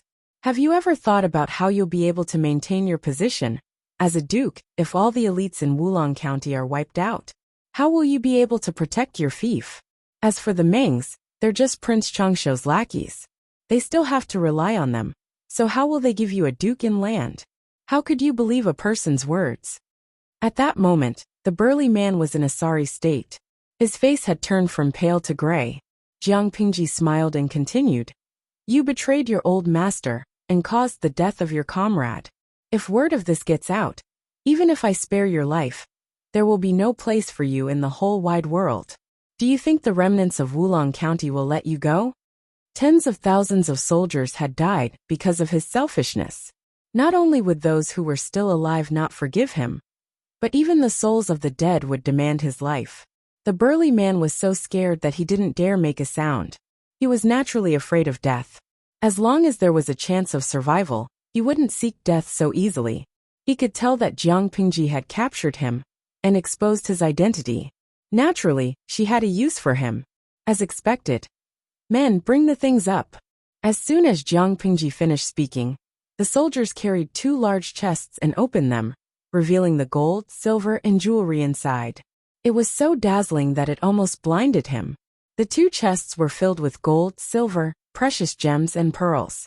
He even saw several perfectly round pearls that were as wide as 2 fingers. They were incomparably precious. Chapter 785. Power and money had always been mutually beneficial. With money, you could buy power, and with power, you wouldn't have to worry about money. The man knew this very well, but he couldn't suppress the greed in his heart as he looked at the 2 big boxes in front of him. Sometimes, no matter how powerful you were, you couldn't get so much money. How could he not know that the Meng family's promise to him was too illusory? But he was too greedy and wanted everything. Driven by greed, he took risks out of desperation. When the chief of Wulong died in battle, he felt a little bit of regret. But it was just a little bit. Jiang Pingji raised her hand to close the boxes and interrupted the man's thoughts. She asked him again, "Do you know what's good for you, or do you not?" The man's heart sank, and he smiled bitterly. "If I know what's good for me, I'll be able to keep my wealth for the rest of my life. If I don't think the commander will tolerate someone like me who killed my master. But will the palace commander really keep his promise and not go back on his word?" Jiang Pingji sneered. "You trust the Mengs and now you doubt me?" The man knew that he had said something wrong, so he didn't dare to speak again. He had no room for negotiation in his current situation. He was like a fish on the chopping block. You can see what the Mengs are like if you keep your eyes open. Do you think the Mengs would dare to use you after you killed your master? Jiang Pingji's eyelids drooped slightly. Her pair of dark eyes seemed to be able to see through the man's soul, forcing the man to avert his eyes subconsciously. After a while, the man gritted his teeth and surrendered to Jiang Pingji. Apart from this path, he had no other choice. Jiang Pingji already knew his secret. If she revealed that he had betrayed the chief of Wulong, there would be no place for him in the world. He shuddered at the thought of that, so he had no choice but to cooperate with Jiang Pingji. Jiang Pingji wasn't afraid that he would play any tricks now that she had his weakness. Jiang Pingji didn't mind using some tricks to achieve her goal, but the viewers in the streaming room couldn't stand it. Many people were indignant. They felt that Jiang Pingji was asking a tiger for its skin. How could a traitor who betrayed his master and went back on his word have any credibility? Jiang Pingji cooperated with him. Wasn't she afraid that he would betray her and stab her in the back? Once unfaithful, 100 times not tolerated. Fairy Queen's Crimson. Streamer, you better be careful. It'll be bad if this guy turns against you. Yamada Miya. In modern society, this thing can't be used. After all, everyone had their own ambitions. But before he left, he had colluded with outsiders to kill his boss. Moreover, the boss was the brother-in-law of the employee. This was simply intolerable. He was clearly a traitor. Zhuangsheng Xiaoming. To put it in an extreme way, once disloyalty is tolerated 100 times.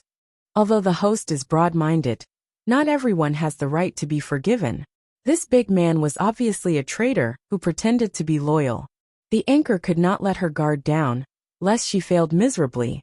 The viewers in the livestream room expressed their worry.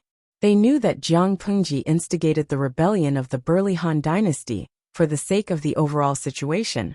But they were still anxious and fearful that the other party would betray them. Jiang Pingji glanced coldly at the man kneeling on the ground and sent a bullet screen in her mind. Host V. I only said that it would be wise to keep him alive after the deed is done. I didn't say that I wouldn't settle the score later. Don't worry. Even if the Burli Han dynasty was instigated, Jiang Pingji would not trust him at all. She would take precautions against him. The viewers breathed a sigh of relief when they got the answer. For 2 consecutive days, the camp was quiet. Gemin Pass also hung a no-war sign. Both sides seemed to dislike each other. After Meng Hun returned, he reported the operation to Jiang Pingji. My lord, in my opinion, Fu Wang is not doing well under the Mengs. There should be room for him to defect. If they could recruit Fu Wang, it would be a great harvest. When Meng Hun thought of this, his gloomy mood suddenly improved. Without Fu Wang, the Mengs would suffer a great blow. What could make Meng Hun happier than making the Mengs suffer? Jiang Pingji did not comment. Fengjin asked in detail, what do you mean? Meng Hun said, Fu Wang is surrounded by spies. When I saw him, not only were there people eavesdropping outside the hall, but there were also people hiding in the hall. They looked like Fu Wang's personal guards. But from Fu Wang's attitude towards them, it was obvious that he hated and feared them. Fengjin shook his head. His wariness was not so easily dispelled. Officer Meng, what you see can sometimes be deceiving. To say the least, even if Fu Wang's situation is really bad, and he is surrounded by spies, what reason does he have to betray the Meng family and seek refuge with the Lord when the Meng family indulges him so much? As mentioned before, Fu Wang had caused trouble for the Mengs, but the Mengs had always granted him whatever he wanted. If Fu Wang defected to Jiang Pingji, could Jiang Pingji satisfy all of his demands and demands? In other words, Fu Wang had a reason to defect, but he had no reason to defect to Jiang Pingji. Hearing this, Meng Hun broke out in a cold sweat. His mind cleared up. Counselor, what do you mean? Fengjin shook his head and said, if Officer Meng really thinks he can win Fu Wang over and secretly instigate him, he might fall into his trap. Meng Hun immediately apologized for his rash actions. Jiang Pingji raised her hand to signal him to stand up. She said calmly, you can't be blamed for this. Zisher only mentioned one of the possibilities. But from this, it seems that Fu Wang is not an ordinary person. You can't let your guard down. When 2 armies fight, there is no mercy. It's not only a battle of strength, but also a battle of wits. If Fu Wang was an ordinary brute, the Mengs wouldn't have tolerated him until now. It's always good to be more cautious. Meng Hun listened and nodded to show that he understood. But he still felt it was a pity. If he could win over Fu Wang, it would be like adding wings to a tiger for his lord. One Fu Wang was nothing. The key was the elites under his command. Meng Hun was a little envious. Wanzhou not only lacked civil officials, but also military generals. Poaching Fu Wang and getting a few thousand elites at the same time was a very good deal. Jiang Pingji said, "In the next few days, send people to Jiamen Pass for all kinds of reasons. Since you and Fu Wang are friends, we can use this as an excuse to build a relationship. Even if we don't discuss Fu Wang, we must make the Mengs wary of him. If he doesn't have a good time, we can do it smoothly. If he shows that he wants to join us, we can just go along with it and confuse him. We can make him lower his guard." The possibility of making a famous general lower his guard was too low. As long as we confuse him for a while and make him lower his guard, Jiang Pingji would win. Chapter 786. For the next few days, Jiang Pingji's camp remained quiet. If it weren't for the soldiers on the wall and Jiang Pingji's messengers reporting daily, Fu Wang would have suspected that the enemy had escaped. At noon, Jiang Pingji's messengers would appear outside Jiamen Pass. They were more punctual than menstruation. At first, Fu Wang wanted to play with them, but as time went by, not only did he get annoyed, but his lieutenants also became suspicious. Fu Wang had several lieutenants working for him. Except for 3 of them, the rest were spies of the Mengs. As the days went by, the spies began to question Fu Wang's inaction. When will the general make his move?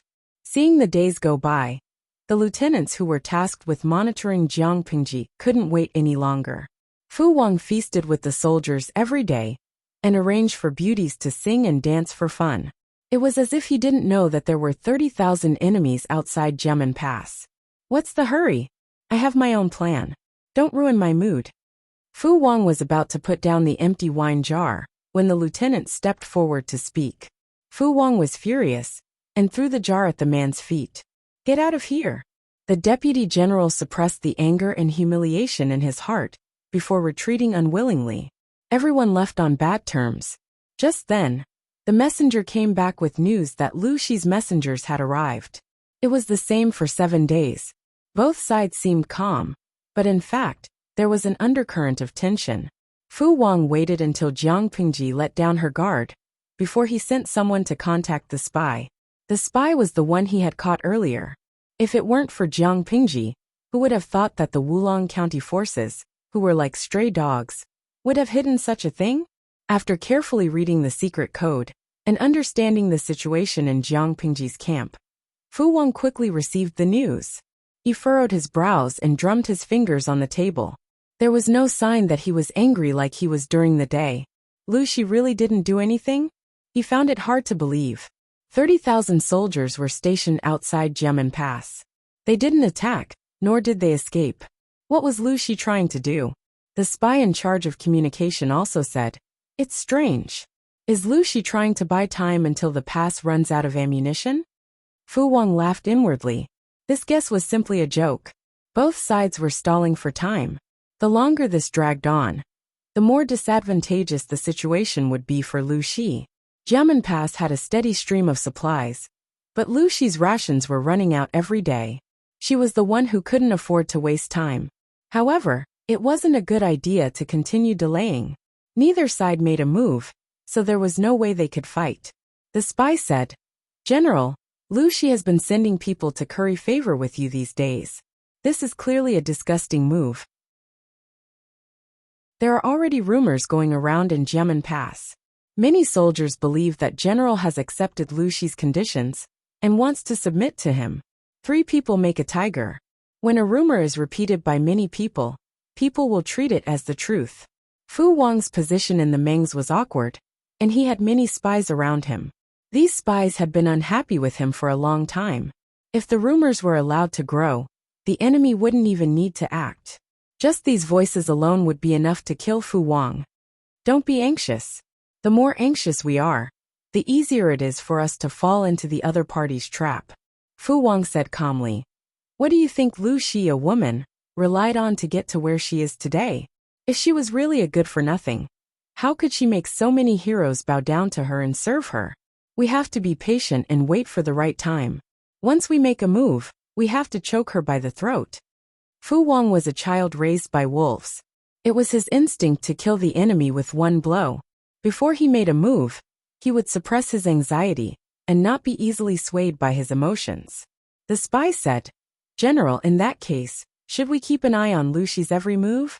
If anything happens? Fu Wang shook his head and said, No, the deeper the spy is, the harder it is for Lu Shi to find out. The more we contact him, the more likely it is for Lu Shi to find out. Once exposed, not only will this pawn be useless, but we will also be in a passive position. The key pawn must be used in the most critical position. Yes, General. Fu Wang rubbed his eyebrows and said tiredly, You can leave now. There was no one in the room. Fu Wang unrolled the scroll on the side of the table. It was a painting of a gorgeous woman. He touched the painting with his rough fingers, and a magical power seemed to relax his furrowed eyebrows. The woman in the painting was the only one in many years who had fallen into his arms, only to be snatched away right in front of him.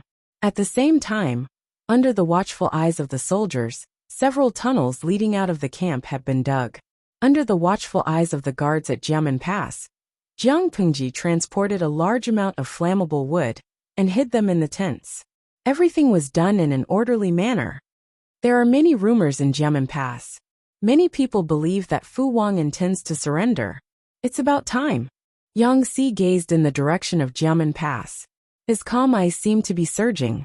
We're almost ready, but there's no movement from Jiamen Pass. This Fu Wang is really patient. He's trying to stall for time with us. If we fight for time, I'm afraid we can't afford it. My lord, why don't we add fuel to the fire and force Fu Wang to make a move? Jiang Pingji asked. Add fuel? How? Fu Wang has mentioned beauties several times.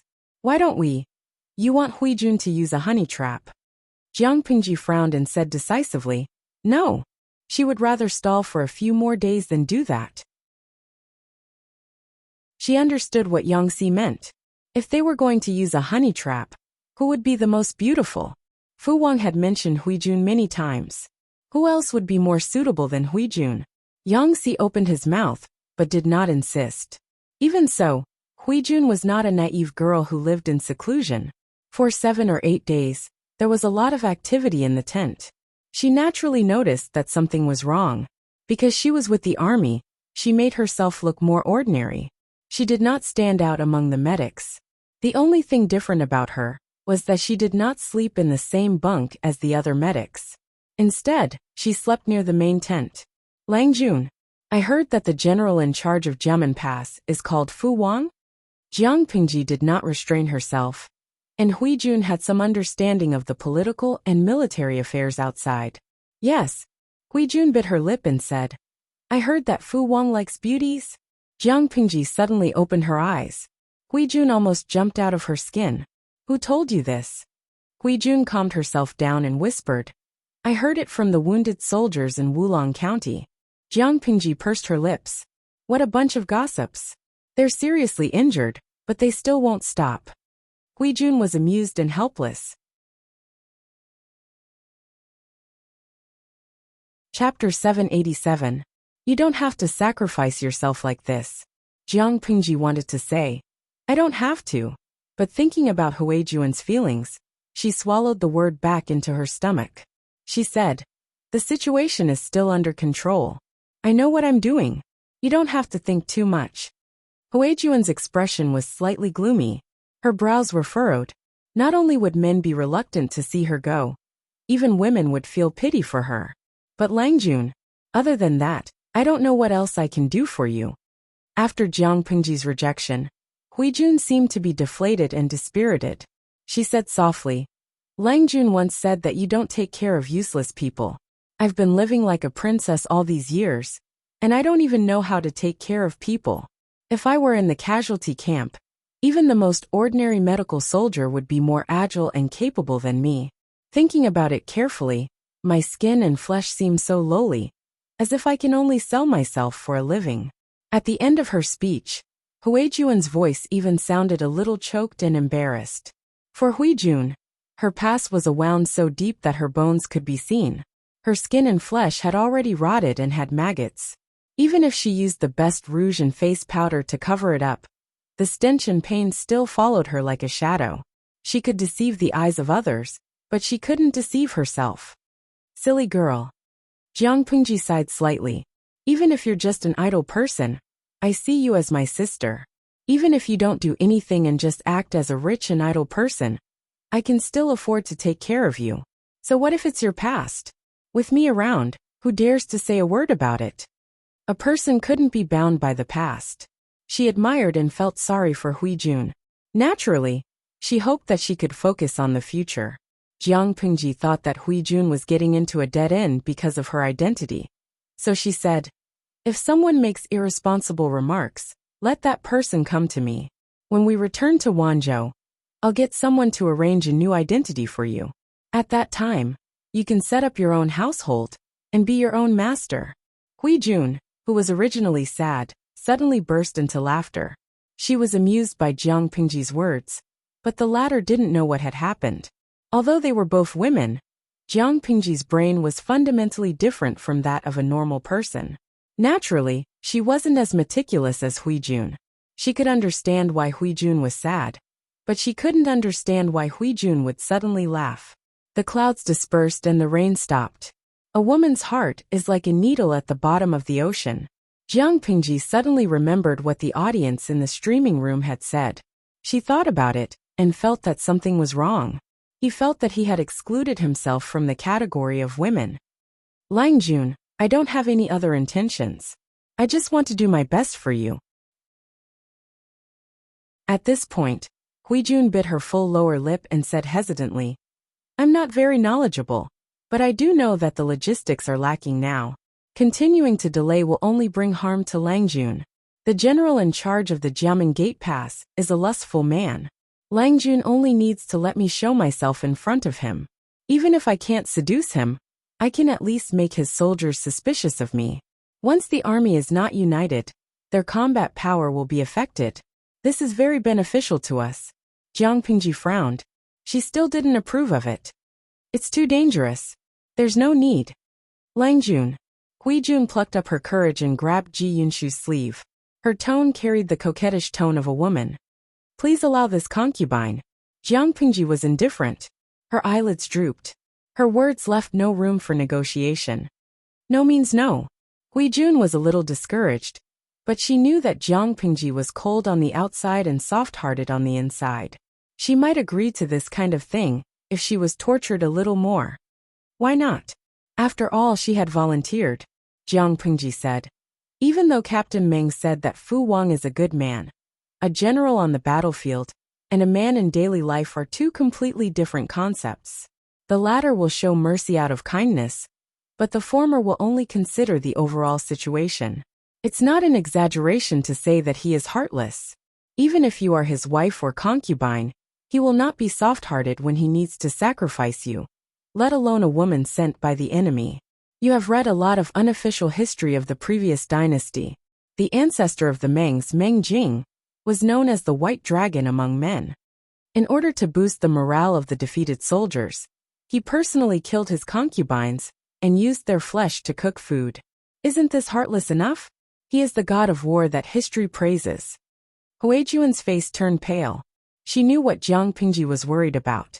As expected, if Fu Wang is a little more ruthless and kills you personally in order to stabilize the morale of the army and gain the trust of others, what will happen then? Beauty is indeed a weapon, but I hope that it can protect you and not become a double-edged sword that hurts you. You don't have to say anything more about this, I won't agree to it. Huijun had no choice but to run into a wall with Jiang Pingji. The next day, she was about to go to the barracks when she coincidentally ran into Feng Zhen, who was feeling uneasy because of his alcohol addiction. Based on Feng Zhen's years of experience with women, he had long discovered that Huijun's appearance was fake. Under her plain and unadorned appearance, she must be a peerless beauty.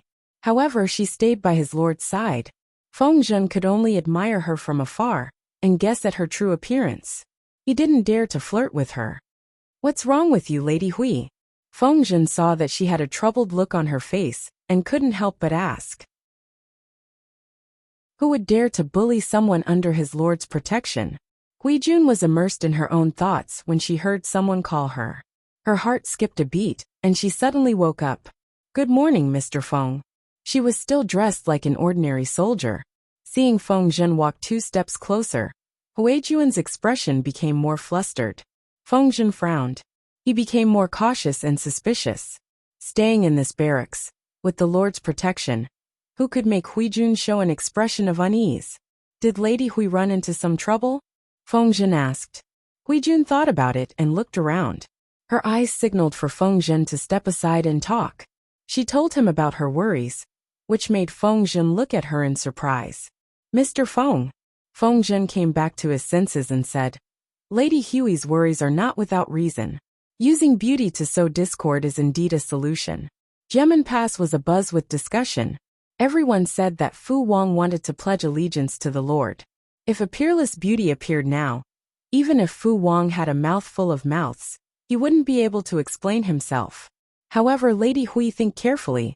If you do that, not only will you be at a disadvantage, but your life will also be in danger. In order to eliminate rumors, the best way was to kill the beauty who offered herself to him. From what Fu Wang had done in the past, he was quite ruthless. It was not impossible for him to destroy a beauty. Hui Jun gritted her teeth and said, "If I can share Langjuan's worries, I am willing to do it. Please advise me on how to get Langjun to agree." Feng Zhen's expression became even more strange. He sighed and said, "Femme fatale." Hui Jun's expression froze. He hurriedly added, "I'm not talking about you, I'm talking about the Lord." Being able to make a good little girl sacrifice herself like this was more terrifying than femme fatale. "Lady Hui, come forward and talk. You only need to say this to the Lord." Chapter 788. Although Feng Zhen's style of doing things was unreliable, his brain was still reliable. Hui Jun did as he was told. Jiang Pingji sighed and agreed. One day, the messenger from outside Gemin Pass arrived. Fu Wang was about to ignore him when Fu Wang's mood plummeted as he looked at Meng Hun's bearded face. However, the messenger today was different. It wasn't Meng Hun. Fu Wang heard the messenger's report. Before he could say anything, the deputy general next to him mocked. "I heard that Lu Shi created a women's camp. Marching and fighting are obviously men's work. Why would he bring women to the battlefield? In my opinion, the so-called women's camp is full of tricks. They say they are soldiers who can fight, but who knows what kind of people they are. Now he even sent women as messengers." As soon as the deputy general spoke, the others all showed expressions of agreement. Women should not go to the battlefield. Women on the battlefield were not decent women.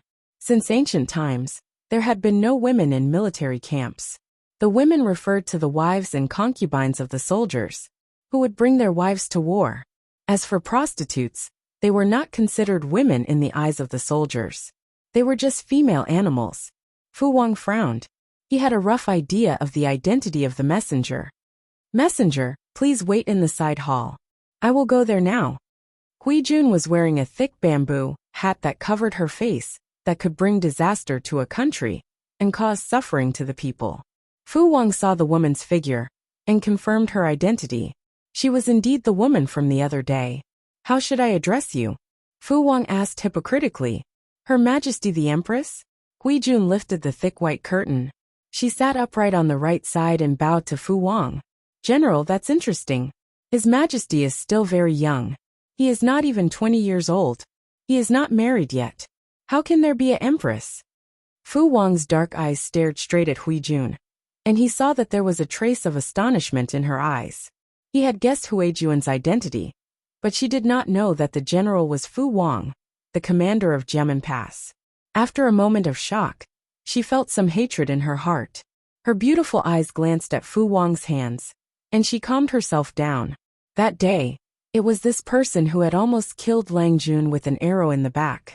Although only her arm was injured in the end, Hui Jun applied medicine on Jiang Pingji's arm for 3 days. She kept this in mind. Fu Wang corrected himself. The late empress?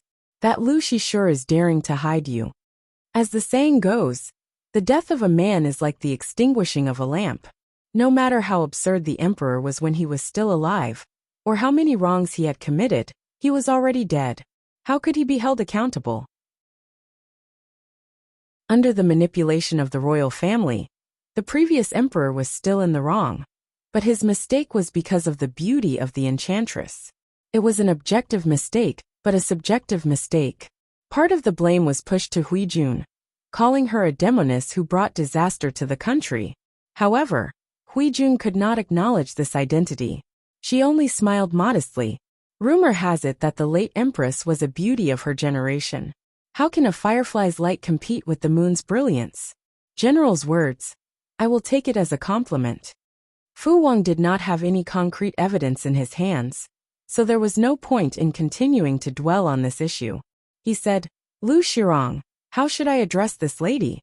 My humble name is Huijun. Fu Wang said. What is Lu Shi's purpose in asking Lady Hui to come here? Huijun said calmly. I heard rumors in Jiamen Pass that you have the intention to pledge allegiance to my lord? Fu Wang's eyebrows twitched, but his expression did not change. He said, Lady Hui must be joking. I am loyal to my lord. Why would I betray him so easily? Considering that Lady Hui is a woman, I will pretend that I did not hear what you said just now. Although he said that, his eyes were glued to Huijun, as if he was attracted by her appearance. However, Huijun was used to seeing all kinds of looks. Fu Wang's acting skills could not fool her. General, I am relieved to hear that. Huijun smiled sweetly, and her beautiful eyes seemed to be shining. My lord was also shocked when he first heard this news. My lord also said that she admires you as an upright man. You have pledged allegiance to the Mengs, which is really casting pearls before swine. If it were not for the fact that we are in the middle of a war, I might be able to become your confidant. It's better for General to clarify this kind of rumor as soon as possible, lest the soldiers under your command become uneasy and hurt General's prestige. Fu Wang's smile was a little forced. Not to mention that he did not have the intention to kill. Even if he did, he could not kill Huijun after she said that last sentence. If he killed her, it would be even more obvious. Thank you for your concern, Lady Hui. Fu Wang asked again. Other than that, is there anything else, Magistrate Lu? Lu Shi and Jiang Pingji were both magistrates, but the one who came forward was the latter. Lu Shi was still hiding behind the scenes, so his presence was weak. This Magistrate Lu was naturally referring to Jiang Pingji. Huijun frowned, like a frowning Shizi when she held her heart. My lord does not have any other instructions, but I do have one thing. I wonder if the general... Fu Wang said. Just say it, Lady Hui. Ever since that day, I have been longing for the general. Now that I have met you, it is even more. Huijuan's cheeks were slightly flushed, and her eyes were moist. She said shyly and timidly, It is just that I know my limits, and I dare not tarnish the general's illustrious reputation with my dirty body. Fu Wang's heart beat even faster, and he could not control his eyelids. Being confessed to by such a beauty, even Fu Wang's heart swayed a little, but he quickly steadied his mind. Lust was like a knife above the head. Although the flower in front of him was the most beautiful in the world, it was not only thorny, but also poisonous. He could not touch it. Lady Hui, are you recommending yourself to sleep with me? Fu Wang's heart skipped a beat. He knew that it was impossible, but his eyes did not let go of the opportunity to admire her. Huijun raised her sleeve to cover her lips and smiled. How could that be? Could it be that in the general's eyes, a woman expressing her feelings is recommending herself to sleep with you? It is just an ordinary love, and it is not necessary to obtain it. Looking at the general's handsome appearance, have you ever received the love of a woman before? In other words, she was all about flirting and not marrying. She was only responsible for fanning the flames and extinguishing the flames as she saw fit. Fu Wang felt a little awkward. In layman's terms, how could he not feel awkward when someone was talking about feelings, and his mind went blank for a moment. Huijuan's appearance was beyond Fu Wang's expectations, but she only came to take a look and then left. Although she had left, She left behind the legend of a peerless beauty. Fu Wang's confidant saw this and asked worriedly, "General, do we need to stop the rumors?" "Not for now. Isn't this what Lu Shi wants to see?" Fu Wang closed his eyes and said, "How are the preparations for the chess piece?" "We received news not long ago that the preparations are almost complete." Lu Shi has not noticed anything. After all, in the eyes of ordinary people, this chess piece was indeed buried very deeply. Who would have thought that the confidant of the late Wulong County chief was their spy? For the next 2 days, Huijun took over Meng Hun's harassment work. Every day, she would come to Jiamen Pass for 2 hours before leaving. As the saying goes, 3 people make a tiger.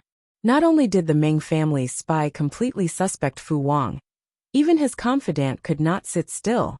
"General, what are you?" Chapter 789. Fu Wang raised his eyebrows in the face of his confidant's doubts.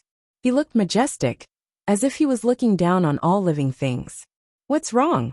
The confidant wanted to ask his general if he had really fallen in love with a woman, but when his eyes met with Fu Wang's, he couldn't ask any more questions. Although it was said that the general liked beauties, he knew that Fu Wang wasn't a real lecher. So the confidant swallowed the words he was about to say and changed his words. "General, if you don't do anything, Jiamen Pass is going to be in chaos." Fu Wang's confidant furrowed his thick black eyebrows. He looked fierce and worried. "You know, Meng Zhan is a suspicious old fox. He has never trusted you for years. He has planted a lot of spies around you. If you do anything, those spies will definitely do something bad to you." Fu Wang waved his hand and said carelessly, "I know about it. Those despicable people have been jealous of me for a long time. It's funny that those idiots are so useless. They have no talent except for jealousy. Meng Zhan would rather put me in an important position than give them a high position. If there were talented people under his command, Meng Zhan wouldn't have tolerated Fu Wang's bad temper." Fu Wang knew that, which was why he dared to do this. He knew that as long as he didn't betray the Mengs, no matter what he did, the Mengs would tolerate it. Every time he thought of Meng Zhan's sullen face, he felt extremely happy. That day, Huijun came to visit as usual. Along the way, the intense hostility in her surroundings made her heart tighten. These gazes were mixed with undisguised covetousness and possessiveness. She was still smiling when she saw Fu Wang, as if she wasn't disturbed. "General, I have something to say, but I don't know if I should say it." Fu Wang said calmly, "Lady Huijun, just say it. In the next few days, you should be careful of the despicable people." Huijun looked at Fu Wang with her beautiful eyes. She said in a joking tone, "I don't want you to be suspicious, so I don't dare to say more. But in history, many famous generals were destroyed by despicable people. It's a pity. I'm watching coldly. General's vice-general seems to be disloyal. I'm afraid he will hurt you." This was a blatant provocation, but it was also the truth. Fu Wang's eyes moved and he said calmly, "Thank you for your concern, Lady Hui. I appreciate it." He had the intention to let outsiders see the internal discord and use it to confuse Jiang Pingji, so that she would let down her guard. It was just that Fu Wang did not expect the old man to be so cunning. His arrangements were all within Jiang Pingji's expectations. The atmosphere in Jiamen Pass was getting more and more intense. It seemed that Fu Wang was really going to follow the beauty and surrender to the enemy. Jiang Pingji heard the spy's report. Fu Wang was preparing to strike at midnight the next day. Everyone in the tent rubbed their fists, eager to get into action. They couldn't wait to rush to Jiamen Pass. In the past half a month, they could only watch the Jiamen Pass unwillingly. Every day, they could only vent their excess energy by training. Now he could finally go all out. Among the generals, Dian Yin was the calmest. Li Yin, the little angel, and Meng Hun couldn't contain their joy. In order to quickly accumulate military merits, the former was eager to fight every day. Without military merits, how could he marry the sweetheart of a noble family? Meng Hun, on the other hand, had been suppressing his anger for the past few days, because he could finally demand payment from the Mengs. They looked at Jiang Pingji, waiting for their lord to assign them their tasks. This Fu Wang is really patient. He waited for almost half a month before making his move. Feng Zhen calculated the time in his mind and sneered. Tomorrow is the new moon, the darkest day of the month. Fu Wang has been thinking about this for a long time. If they hadn't seen through Fu Wang's plan so quickly, they might have really let down their guard after half a month. Furthermore, Fu Wang had spies in Wulong County. If they worked together, they might really end up like the chief of Wulong. No matter how carefully he thought about it, once his plan is seen through, all his arrangements will be for naught. If the night attack was seen through, even a real god of war would be at a disadvantage, let alone Fu Wang. Jiang Pingji lowered her eyes and said, "Don't be careless. We have to be cautious." Even if victory was in their grasp, they couldn't be arrogant, not to mention that they had only foreseen their opponent's plans. The final outcome hadn't been decided yet. An arrogant army would be defeated. She always remembered these 4 words. Li Yin suddenly thought of something and asked Jiang Pingji, "My lord, if we make our move tomorrow night, then Lady Hui." In fact, Jiang Pingji didn't want Hui Jun to go to Jiamen Pass tomorrow. It was too risky. Now that they were at the end of the tunnel, Fu Wang might go all out and detain Hui Jun. If that happened, Jiang Pingji wouldn't be able to help. But Hui Jun had been there for several days. If she didn't go tomorrow, it was hard to guarantee that Fu Wang wouldn't be suspicious. Once he became suspicious, it would alert the enemy, and all their previous efforts would be in vain. Hui Jun was sensible and took the initiative to say to Jiang Pingji, "Of course we will do it tomorrow, or Fu Wang will definitely be suspicious." Jiang Pingji pursed her lips and furrowed her handsome brows. "I have an idea." She glanced at everyone in the tent. Seeing her eyes, Yang Si and Feng Zhen instinctively had a bad feeling. "Tomorrow, I will disguise myself as an ordinary guard and sneak into Jiamen Pass with Hui Jun. I will support you from the inside." Feng Zhen suppressed his impulsive thoughts. Why did his lord always like to take risks? She went wherever there was danger? But my lord, if she had to take the risk, Feng Zhen would rather choose someone else. Jiang Pingji said, "Don't worry, Zisher. I dare to do this because I have confidence. Everything is more important than the big picture." Facing Jiang Pingji, Feng Zhen knew that he had no choice but to compromise. At this moment he missed the people in Wanzhou. If they were there, they might be able to stop his lord from courting death. Yang Si said, "My lord has made up her mind, so we can't stop her. If things go south, my lord, you should prioritize your own safety. Tomorrow night, Fu Wang will definitely sneak out of the pass with his elite troops. This is also when the defense at Jiamen Pass is at its weakest. We can split up our forces and send one group to wait for Fu Wang and his men to walk into the trap. The other group will take advantage of the night to sneak around and break through the pass. If my lord can make trouble in Jiamen Pass and make them panic, it will be easy to break through the pass." By the time Fu Wang returned, they would have already broken through Jiamen Pass and escaped without a trace. Her strategists had already taken a step back, so Jiang Pingji couldn't challenge their bottom line. Otherwise, they would be furious.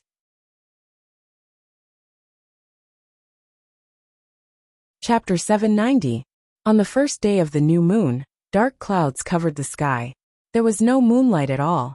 Whether it was Jiang Pingji's camp or Jiamen Pass, both sides were filled with tension. The smell of gunpowder was strong. Fu Wang's expression suddenly changed when he heard the news of Huijuan's arrival.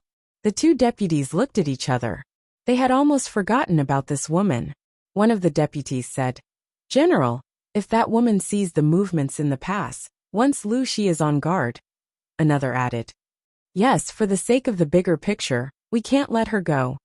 Fu Wang wanted to chase Huijun out, so that she wouldn't see something she shouldn't see. Not only would it ruin his plan, but it would also bring her death. However, the deputy general had already spoken. Fu Wang couldn't show his selfishness. He said, "I know what I'm doing." Huijun was brought to the side hall. Even though her face under the heavy curtains was cold, she still calmed herself down. "General, it's only been a day. Why do you look so pale?" Huijun smiled naturally, as if she didn't notice the unusual atmosphere in Jiamen Pass. She took small steps forward, and was only a few feet away from Fu Wang. He could even smell her body fragrance. Fu Wang looked at Huijun seriously. His dark eyes were filled with undisguised strong emotions. My soldiers are disobedient. It's a little tiring. I'm not feeling well today. I've made a fool of myself in front of you. Huijuan's heart tightened when she heard how Fu Wang addressed her. She didn't know if he did it intentionally or unintentionally. I've told you before that some of your subordinates have ulterior motives. Could it be that they are the ones causing trouble and bringing trouble to the general? Huijun listened attentively. She wasn't an innocent girl. Fu Wang's gaze at her today was very strange. Her heart skipped a beat, and the look in her eyes changed. She looked at Fu Wang with deep concern. Fu Wang leaned slightly and asked her, "Are you worried about me, Lady Hui?" I've said before that I've admired you for a long time." Huijun nodded shyly. She wasn't overly innocent, but she didn't seem to be fawning either. It tickled Fu Wang's heart. She was trying to seduce him. Mu? Fu Wang took the opportunity to catch Huijuan's outstretched hand. It felt warm and smooth to the touch. There was an indescribable feeling, as if a feather had touched the softest part of his heart. "Please speak frankly, Lady Hui. I am but a boorish person. It is inevitable that I will misunderstand." Huijun secretly wanted to withdraw her hand, but the other party's palm was like an iron hoop. She couldn't move at all. The general is mighty and extraordinary. As long as it's a woman, which woman wouldn't like him? Do you really want me to say it out loud? Towards the end, her tone had a sweet and numbing tone, which shocked Fu Wang so much that he almost couldn't hold her hand.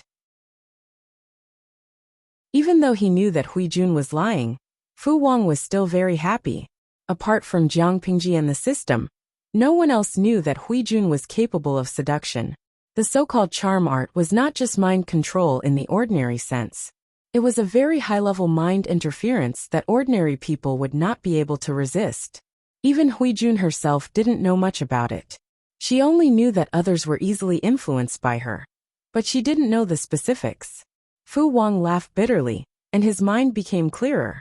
He said, "Everyone says that the home of a gentle woman is the grave of a hero. I used to scoff at it, but now I understand that I'm too inexperienced. If the home of a gentle woman is Huinyangzi, few men in the world can resist it." Huijun asked with a smile. Her delicate body softened and she leaned against his chest. She asked meaningfully, "To me, this is probably the most touching words of love. I wonder if the general is in the majority of men's group, or the few men group." The tip of his nose sniffed the fragrant body fragrance. It was sweet but not greasy, and it stirred up his feelings. He secretly glanced at the sky outside, smiled, and carried her horizontally, causing her to cry out in surprise. In front of Huinyangzi, Fu Jingtu is just an ordinary man. Fu Wang, whose courtesy name was Zhengtu, was given to him by Fu Yang when he was still alive. Apart from a few confidants, few people knew about it. On the other side, the guards who followed Huijun into the pass were all settled in a remote place. There was a stable nearby, and the smell was very strong. Jiang Pingji was disguised as an ordinary guard. Along the way, she smelled a different kind of tension. "My lord, what do we do now?" Lian lowered his head and asked Jiang Pingji in a low voice. Yes, Lian had also snuck in. Now he had a heavy responsibility. Not only did he have to think of a way to cause trouble in Jiamen Pass, but he also had to protect Jiang Pingji. Sigh.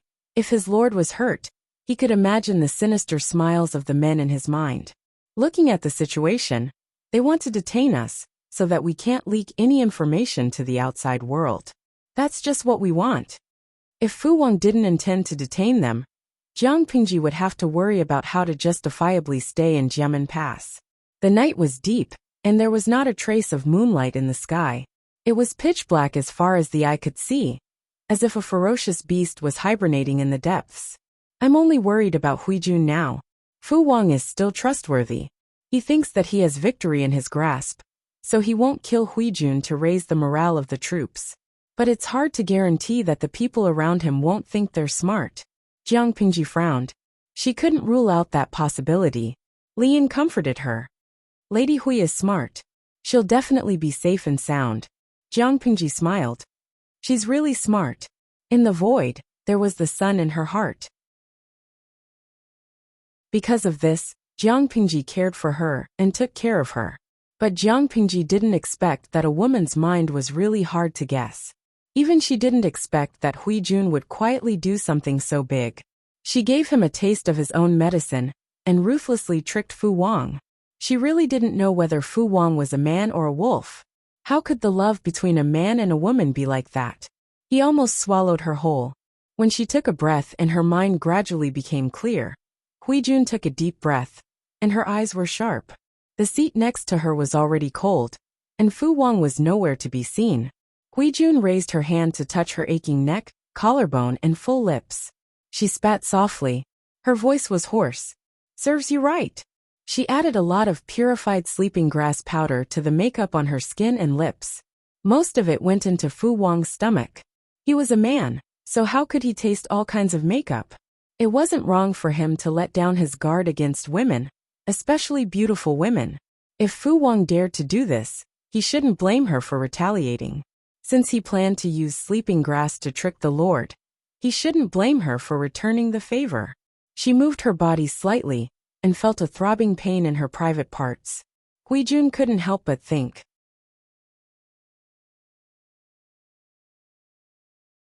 Chapter 791.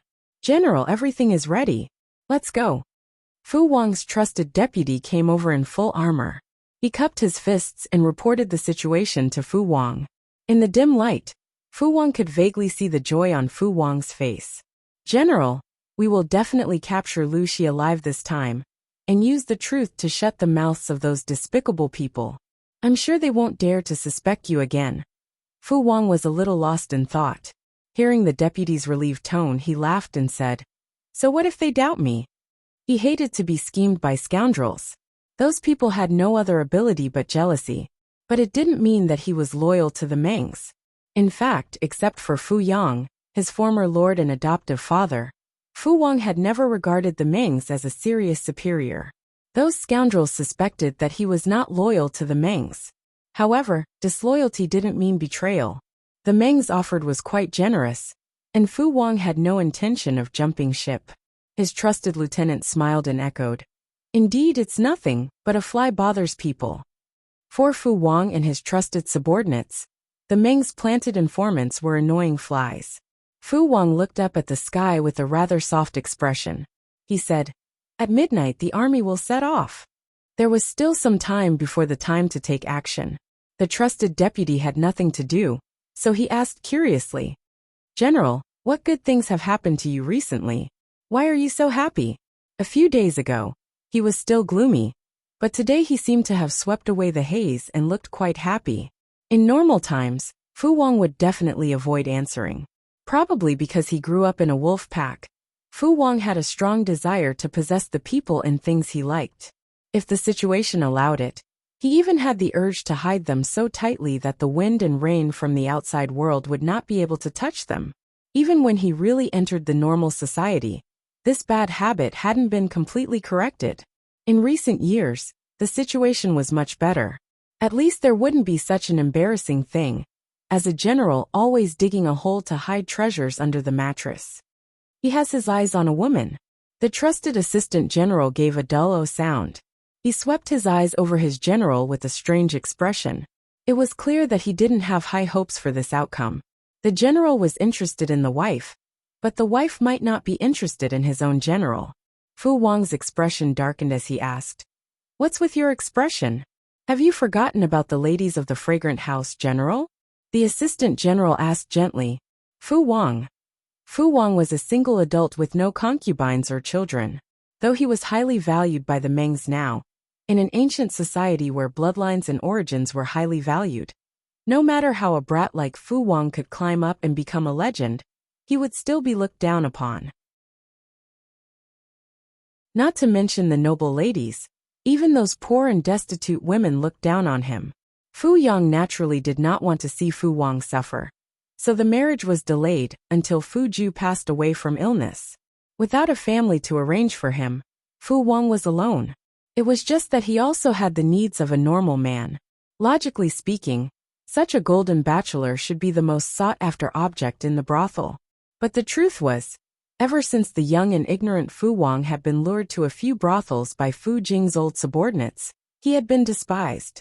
Using the words of the few flower maidens, who maintained a dewy relationship with Fu Wang for a short period of time, serving such a man was like suffering. Oh, after learning of this matter, there was a period of time when Fu Wang's comrades looked at him strangely. Men, no matter how old or young, always cared about certain things.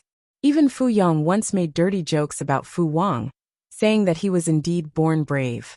He was so yellow that he could not bear to look at him. He's a decent man. In other words, he wanted to turn over a new leaf, and did not want to talk about his dark history. The trusted deputy was quite surprised.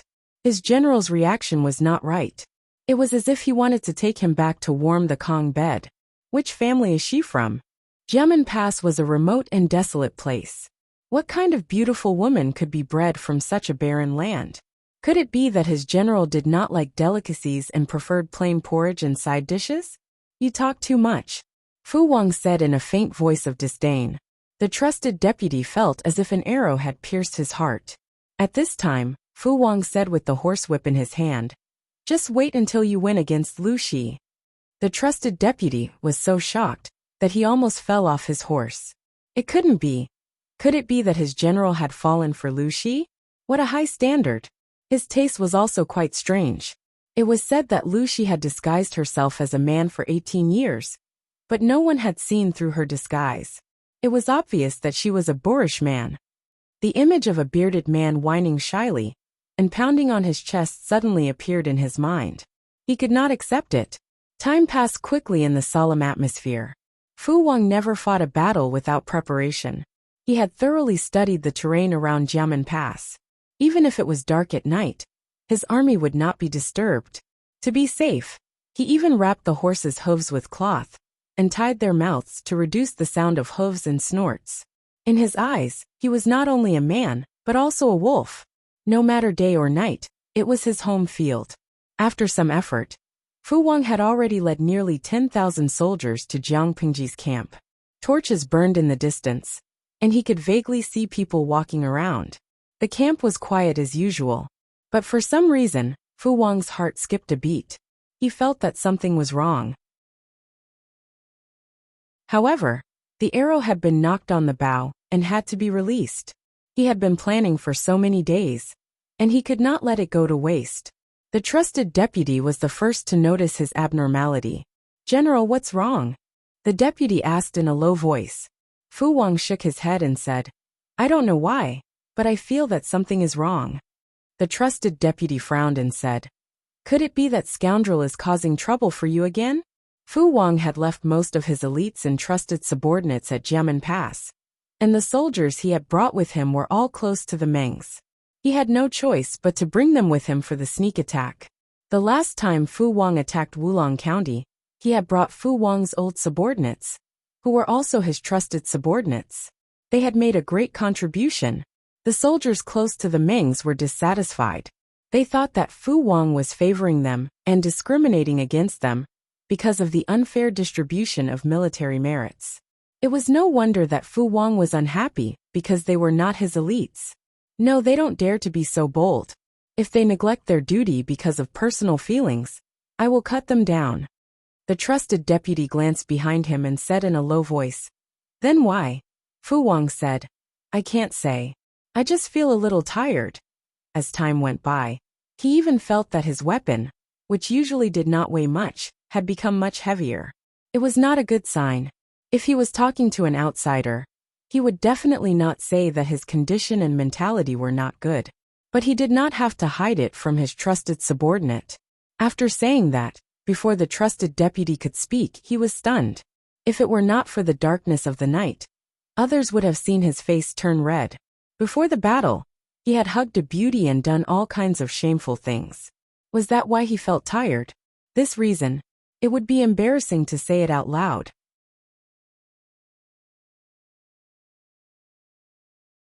Chapter 792. More than 10,000 troops split into several groups and sneaked toward Jiang Pingji's camp. Fu Wang ordered his men to shoot whistling arrows. Once they heard the order, they would attack the camp. The so-called whistling arrows were also known as whistling arrows. The soldiers tied a small bamboo whistle to the arrow shaft. The arrow shaft flew into the sky and made a sharp sound. It could be said that if Jiang Pingji hadn't seen it in advance, Fu Wang's move would have caught people off guard. It was a pity that Jiang Pingji was destined to be a stumbling block on Fu Wang's road to success. Not only could this stumbling block cut the legendary Fu Wang in half, but it could also give him a deeper blow. After the order was given, several troops rushed into Jiang Pingji's camp from all directions. Fu Wang rode the horse. The more intense the exercise, the more he felt his energy depleted. At first, he met with weak resistance, but Fu Wang took the lead and opened a path to the main tent like a god of death. The uneasiness in his heart grew stronger. Something was wrong. Fu Wang's eyes suddenly widened. The uneasiness in his heart grew stronger. He had to leave as soon as possible. General, it's a trap. According to their plan, Jiang Pingji's troops should be exhausted and weak. They shouldn't be sleeping like dead pigs. However, when their army rushed into the camp, there were only a few soldiers who rushed out. It was like an empty camp. The trusted assistant general rushed into a few larger tents and found them empty. Instead, there were piles of hay and dead branches on the ground. They had fallen into a trap. After coming to a conclusion, the trusted assistant general hurriedly reported to Fu Wang. The trusted subordinates of the Mengs were only thinking about making a great contribution. Fu Wang was panicking, but his face was calm and composed. Even if they had fallen into a trap, if even the general panicked, wouldn't the soldiers under him be in a mess? Get into formation and cover the retreat. No matter what Lu Shi had up his sleeve, the best choice was to leave as soon as possible. However, Feng Zhen and the others wouldn't give him the chance. They had been lying in ambush in the distance, secretly observing the movements of the camp. The prey had fallen into the trap. How could they let it go? At that moment, Fu Wang heard the sound of several whistling arrows in the air. He didn't arrange the whistling arrows. It could only be Lu Shi's action.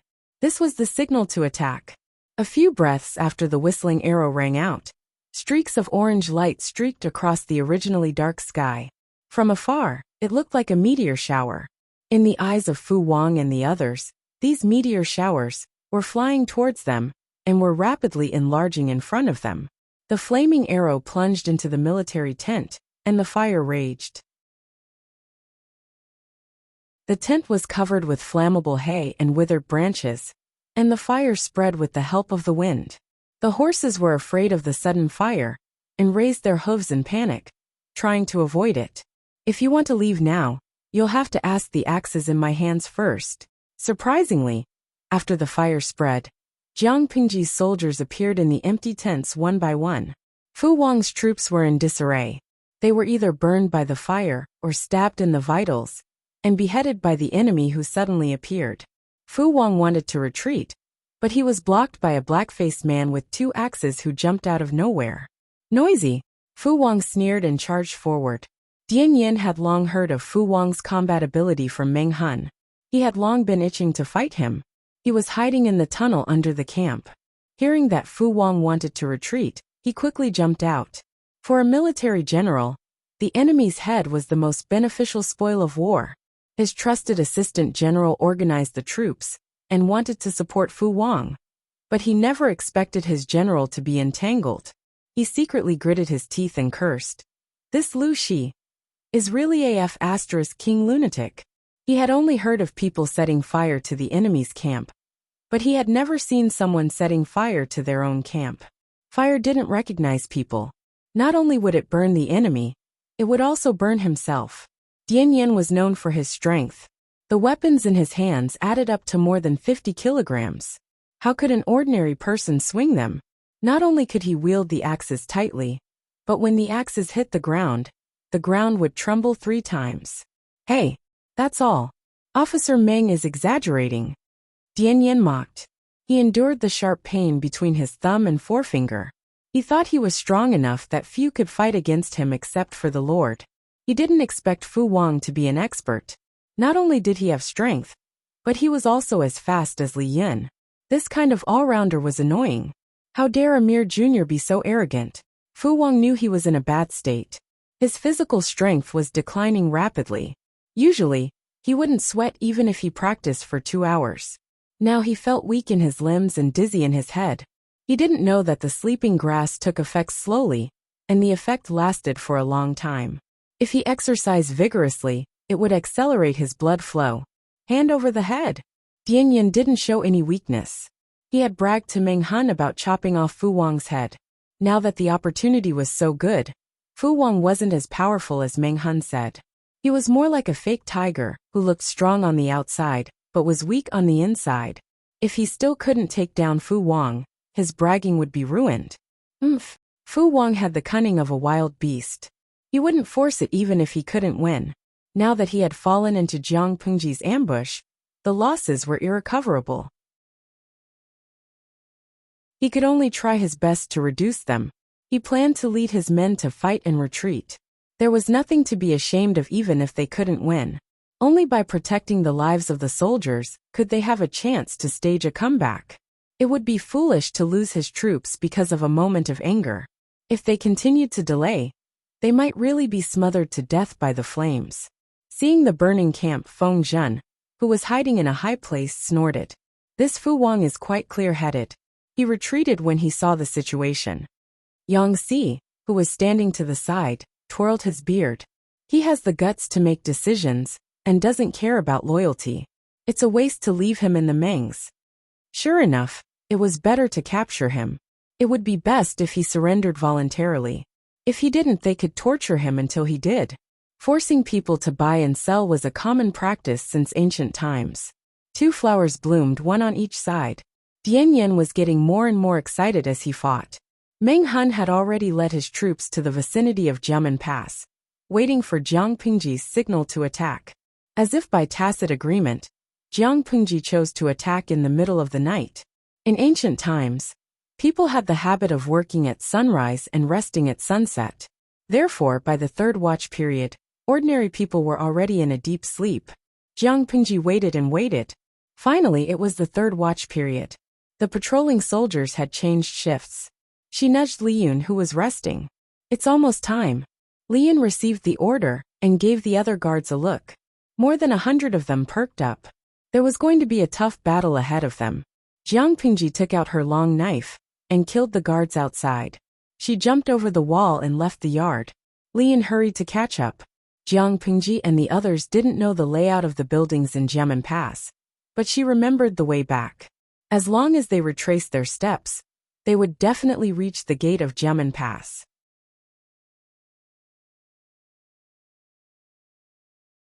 Chapter 793. On the other side, Meng Hun led his troops to avoid the enemy and sneaked toward Jiamen Pass. They and Jiang Pengji had agreed to use the whistling arrow as the signal to attack and concentrate their forces to break through the pass. It was the new moon that night, so the sky was dark, and it was easy to make mistakes. As Meng Hun waited nervously for the news, a messenger hurried over and reported to him. Captain Meng, there's a whistling arrow in the direction of the camp. Meng Hun was stunned for a moment and said, "This is definitely not our order. Go scout again and report back as soon as you find anything."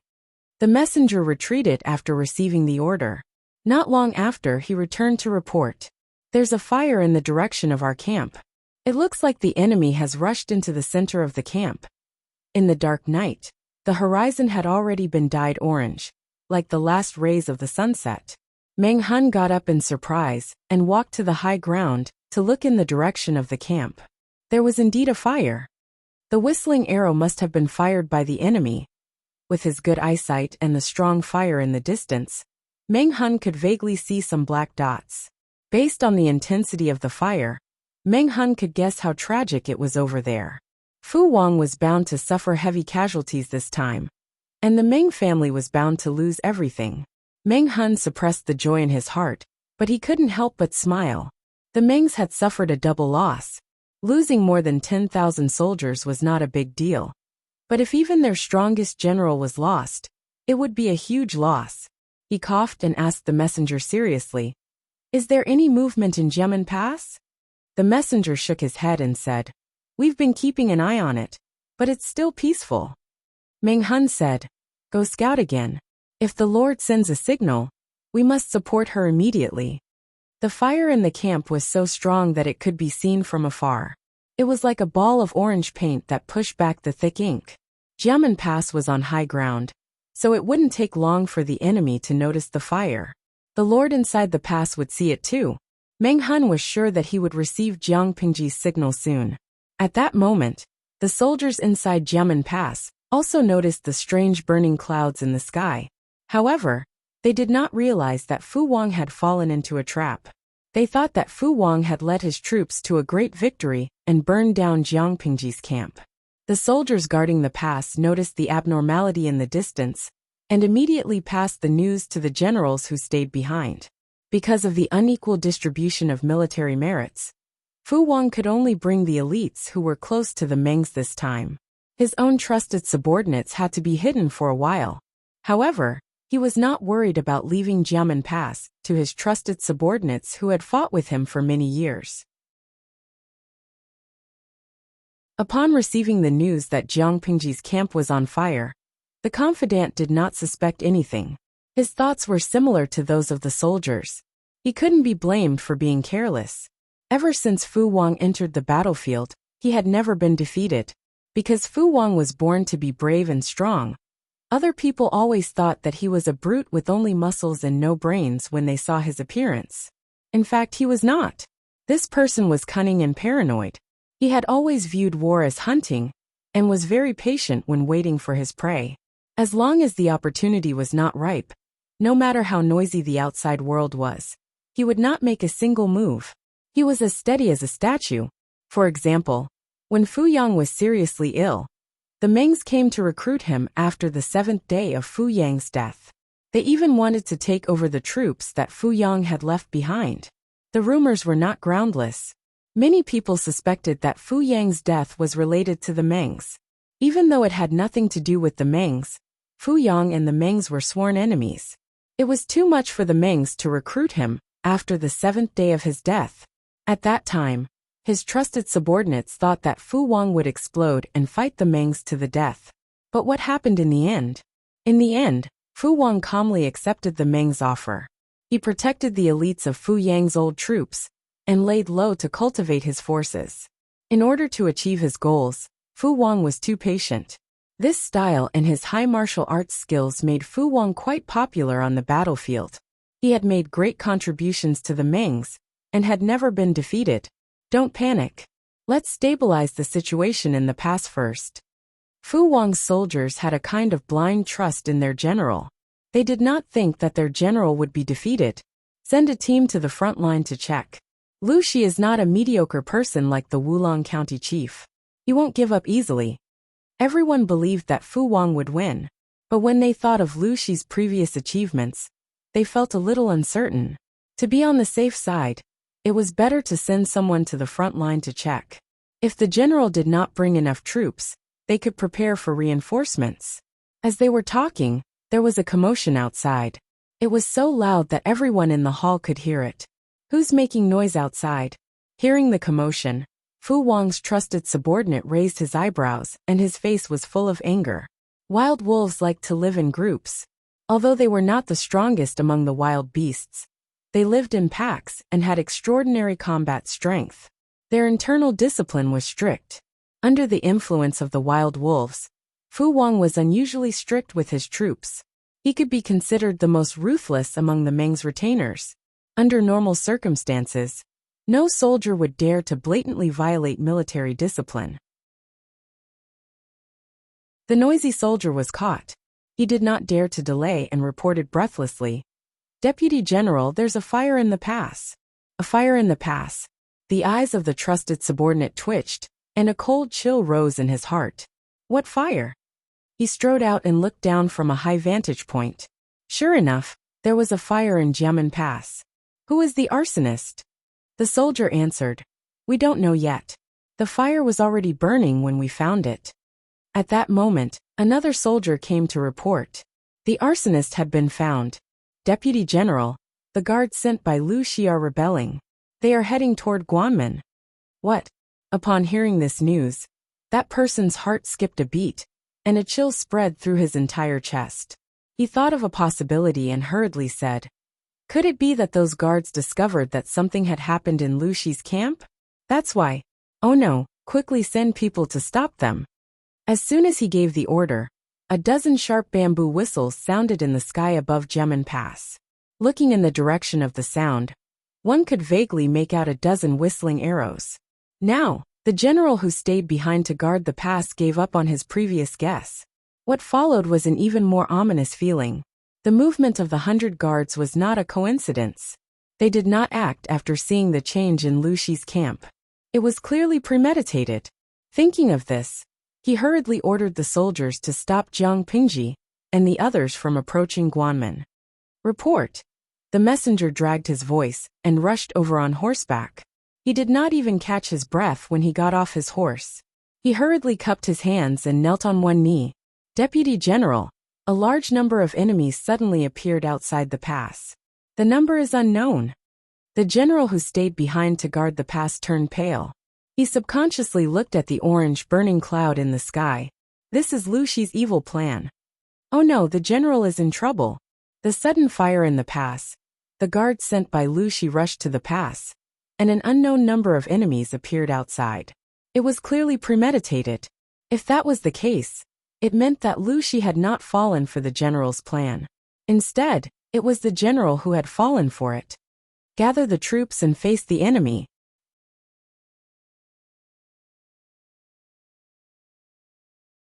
Chapter 794. For that night, not only did Fu Wang make ample preparations, but Jiang Pingji was also armed to the teeth.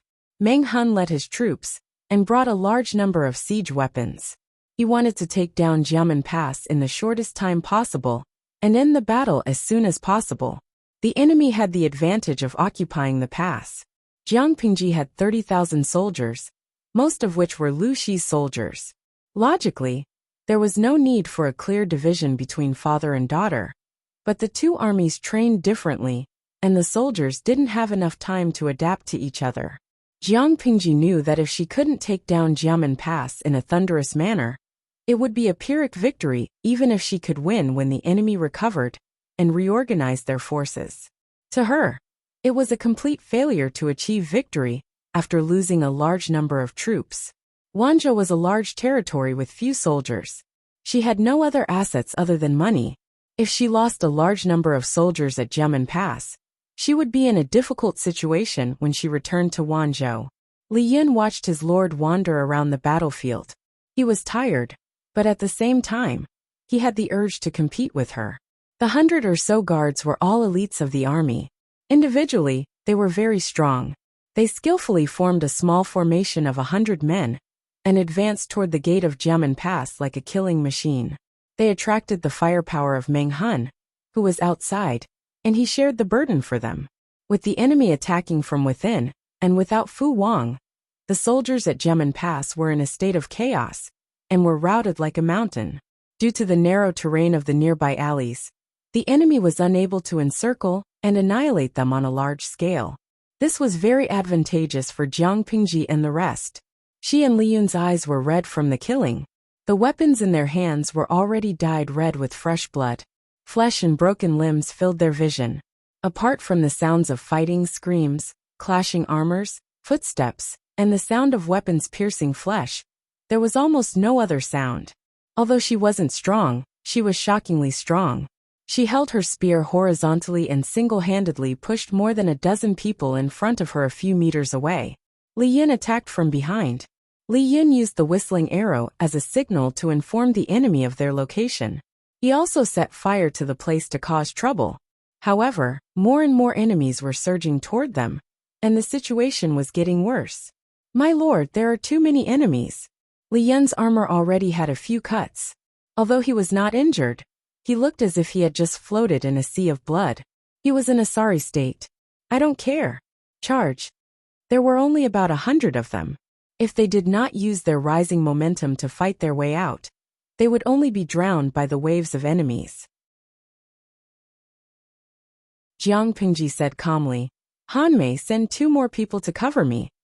In terms of combat power, Jiang Pingji could beat everyone by herself, but compared to her combat power, her defense was far weaker.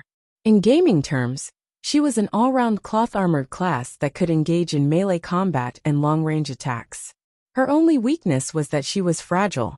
No matter how strong she was still a human. Her body of flesh and blood could not defend against swords, spears, swords, and halberds. If it was her in the past, the situation would be different. A normal bullet hitting her would be equivalent to a mosquito bite. Lian did not hesitate, and hurriedly picked 2 people to cooperate with Jiang Pingji's actions. Then, he knew his lord's true colors on the battlefield. She was like the god of death who had descended. From the beginning of the charge until now, a quarter of an hour had passed. The high-intensity battle made Lian feel tired. On the other hand, his lord's situation was completely different. Her previous actions were just a basic warm-up. As time passed, not only did she not feel tired, but she charged and killed more and more fiercely. The enemy's heavy armor for defense was as thin as a piece of paper in her eyes. She alone killed so many enemies that they were afraid, and did not dare to advance. Hold the shields and form a formation. Jiang Pingji killed for a while. She seemed to have a premonition. She used violence to force the enemy back and retreated at the same time. She commanded loudly. The other guards hurriedly raised their shields and formed an iron tortoise formation. Their defense was impenetrable. The arrows that flew from afar hit the surface of the shields.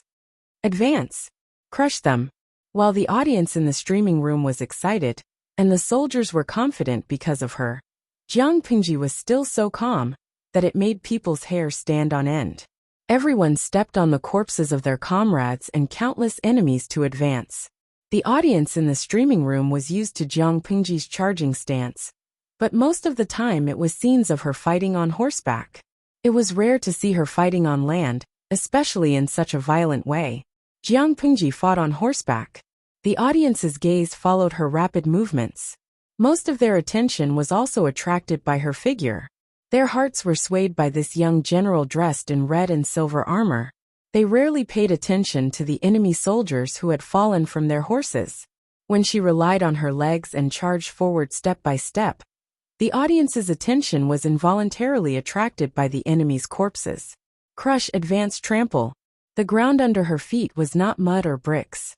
Instead, it was corpses that were still steaming hot. At this moment, the audience was strongly aware of Jiang Pingji's other identity, the butcher. They continuously used whistling arrows to inform the outside. Meng Hun organized the attack, and tacitly concentrated the troops in that direction. They worked together from the inside and outside. It was not only to coordinate, but also to coordinate with each other, to share the enemy's firepower, and destroy their psychological defenses. Jiang Pingji was a technical expert. She also had Zhang Ping, a member of the Mahis family, by her side. Meng Hun ordered his men to push up the arrow towers. Not only did they build ladders from the ground, but they also built ladders from the sky. The cloud of arrows and catapults were already in place. They fired several cannons at the top of the wall. Jiamen Pass was indeed a dangerous pass. It was easy to defend and difficult to attack. Even though Meng Hun had made ample preparations and had the upper hand, once the troops inside the pass were united, he would not be able to gain much advantage. Even so, Meng Hun had no way to retreat. He could only attack with all his might. If he could not break through Jiamen Pass tonight, he would have to atone for his sins with his death. Why? Didn't they see the whistling arrows flying above Jiamen Pass? Their lord was still in the city. If they failed to break through, Jiang Pingji would die sooner or later. Meng Hun thought about it carefully. Their lord's death was caused by his incompetence. How could he live? Attack. In fact, when the troops inside the city realized that they had fallen into a trap, and that their general was likely to be ambushed, their morale was already shaken. The general who stayed behind to guard the city had some reputation in the army, so he could barely keep the situation under control. However, Meng Hun's attack was too fierce. Both sides had only attacked the city for one round, but the number of casualties kept rising. The huge pressure formed a thick cloud that shrouded every soldier's heart. To add fuel to the fire, there were fierce tigers outside the city and fierce wolves inside the city. Jiang Pingji's whistling arrows could not only inform Meng Hun, but also put pressure on the enemy's psychological defenses.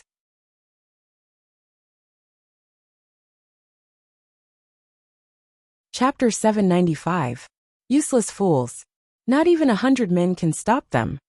The general who stayed behind to guard the place was burning with anxiety, and his rage almost overwhelmed his rationality.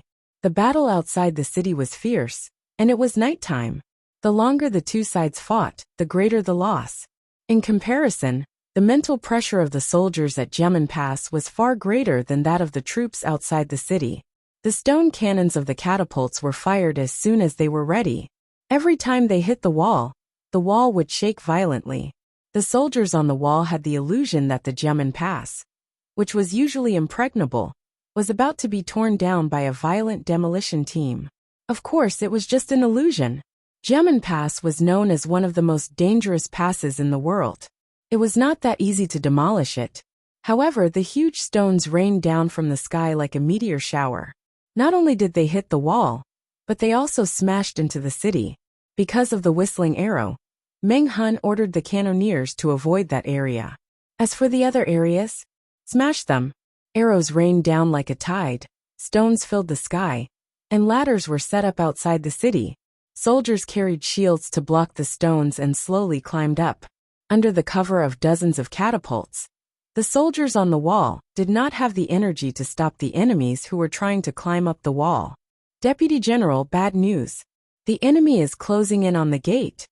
Stop them. Are we going to watch them open the gate from the inside? The general felt like he was about to explode. His general had fallen into a trap, and his life was in danger. The enemy was pressuring him from both inside and outside the city, and he was almost out of breath. But he still had a bottom line. People could die, but Gemin Pass could not be lost. Even with Jiang Pingji's help, they were still in a dangerous situation after losing the narrow terrain. There were enemies on all sides, and it would not be easy for them to break through. Even though Jiang Pingji could cut through the enemy's formation like a sharp knife, the advance of the troops was getting slower and slower, and the number of corpses of their comrades was increasing. There were too many enemies, and it was impossible to hold the line with only a few hundred people. If someone did not react in time due to exhaustion, they would be turned into a hornet's nest in the next second. Along the way, the corpses of the enemy and their comrades were strewn all over the road. The moment they fell, they were quickly trampled into meat paste. If it weren't for Meng Hun using the catapults to cover and share the firepower, there wouldn't be many of them left. Jiang Pingji's eyes widened with determination. Her breathing was no longer as steady as before. It was rapid and heavy, and her cheeks were covered with the enemy's blood. If one looked closely, they could see thick blood hanging from her eyelashes. The scarlet color was almost black, as if it was going to contaminate her inky eyes.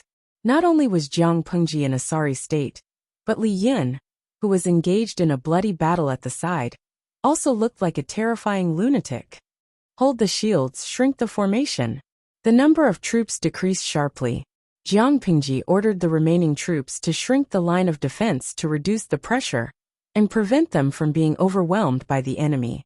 The gate of Gemin Pass was less than 300 feet away from them, but there were countless enemies between the two places.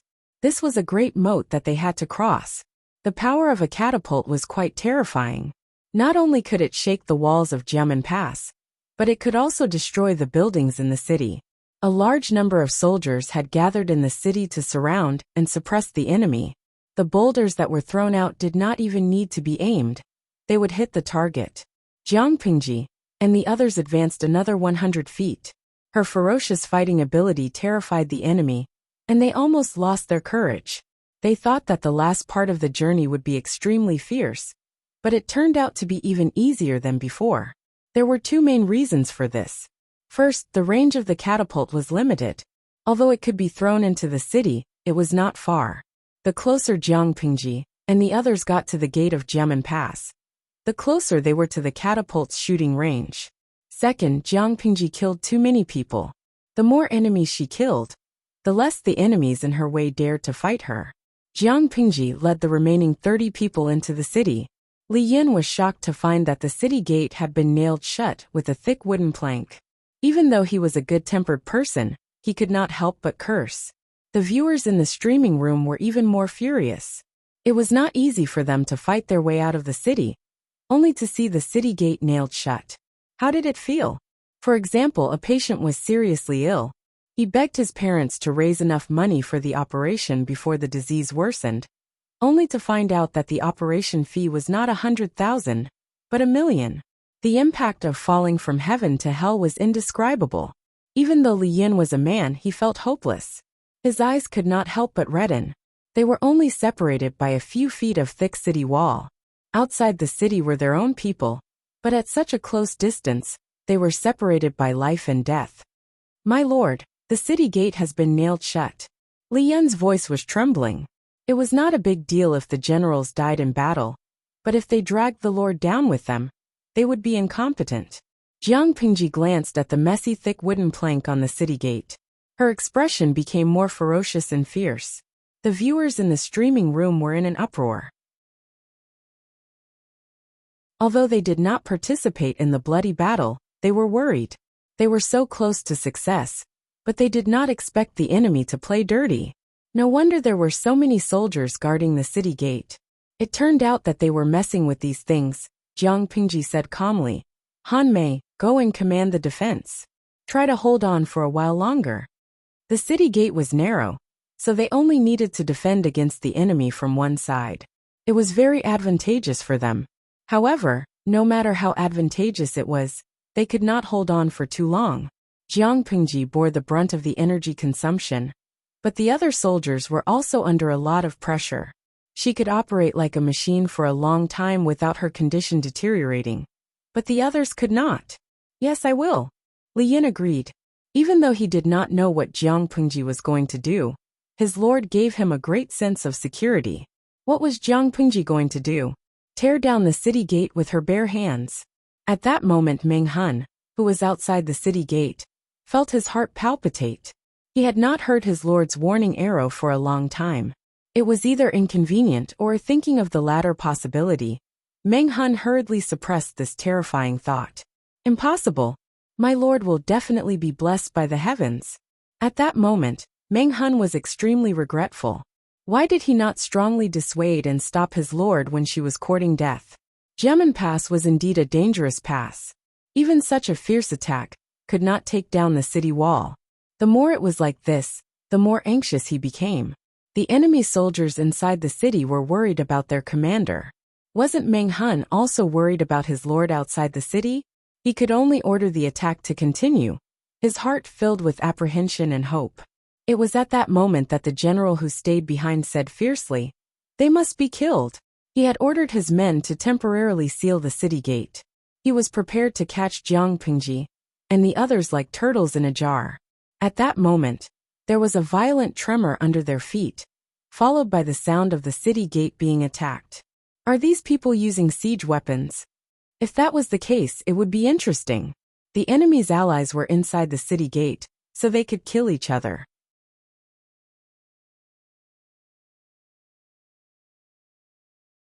Chapter 796. It wasn't a siege weapon? If it wasn't a siege weapon, why was there such a huge commotion? The general was stunned. Did Lu Shi's army have a siege weapon that was even more powerful than the catapults? Before he could recover from his shock, another crash came. Amidst the shouts and screams, the sound of the gate breaking was particularly clear. He was about to ask when he saw a messenger running up the wall. His expression was one of shock and horror. "Bad news, Deputy General. The enemy broke the gate with their bare hands." The night was dark, but torches were lit inside the Jiamen Pass, so they could see clearly. Even though the surroundings were in chaos, they could still see the situation inside the city. That death god had actually smashed the city gate from the inside out, creating a crack in it. With the first impact, the thick wood sealing the gate broke, and the thick and heavy gate cracked, extending out like a spider web. With the second impact, the gate broke open. Not only were the guards inside the city shocked, but the soldiers outside the city were also stunned. Jiang Pingji quickly tore down the heavy gate. She gathered her qi and her dantian and shouted, "The gate is broken! Break through immediately!" She used a special technique to make her voice reach Meng Hun's ears. He recognized the owner of the voice, and was so excited that he almost cried. He immediately led the troops to help Jiang Pingji. The gate of Gemin Pass had been broken, and the scales of victory were completely tipped in their favor. With Meng Hun's troops, Jiang Pingji and the others escaped. The enemy troops inside the city were in chaos. The general who stayed behind almost fell when he heard the news. He couldn't help but feel dizzy. Jiamen Pass could not be defended any longer. Not long before the fall of Jiamen Pass, Feng Zhen and the others had also won a great victory. They had killed more than 2,000 enemy soldiers, severely injured or burned to death, and the remaining 2,000 soldiers had all become prisoners. More importantly, they had captured the enemy's commander Fu Wang. Deputy Commander Dian, you captured the enemy's commander alive.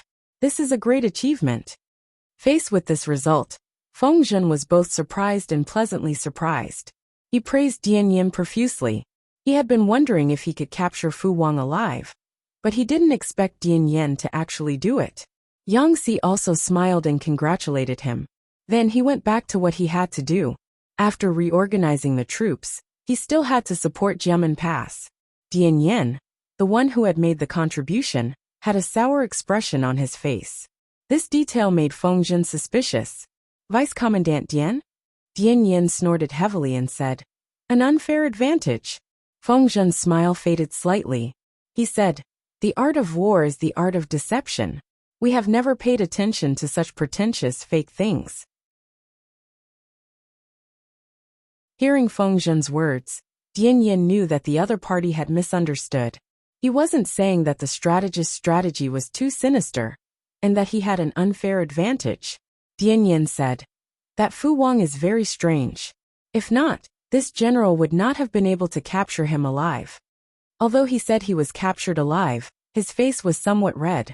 Obviously, Fu Wang had been affected by the smoke, and had somehow fallen into the bonfire. Fortunately, Dian Yan's actions were quick, and Fu Wang's body was wrapped in heavy armor, so the fire did not really burn him. The battle had just subsided when Dian Yan saw the medics treating the wounded. He asked the military doctor to take a look at Fu Wang. What was the result? Fu Wang had consumed a lot of sleeping grass, so he was tired and his strength was probably not even half of his peak. That was why Dian Yan had taken advantage of him.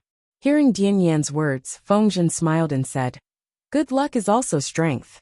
Vice Commandant Dian, why are you so conflicted? After all, you were the one who captured Fu Wang alive, not someone else. You can't deny this credit. This Fu Wang is still very useful to my lord."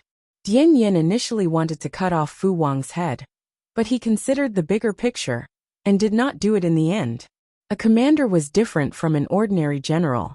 If he could be captured alive, his value would be much higher than a dead man. Not only could Dian Yin not kill Fu Wang, he had to make sure he was well taken care of.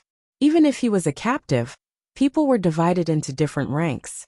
On the other side, the situation at Jiamen Pass was hopeless. All sorts of bad news had crushed the morale of the defending troops. More importantly, their commander might have met with misfortune. To them, the commander was their backbone.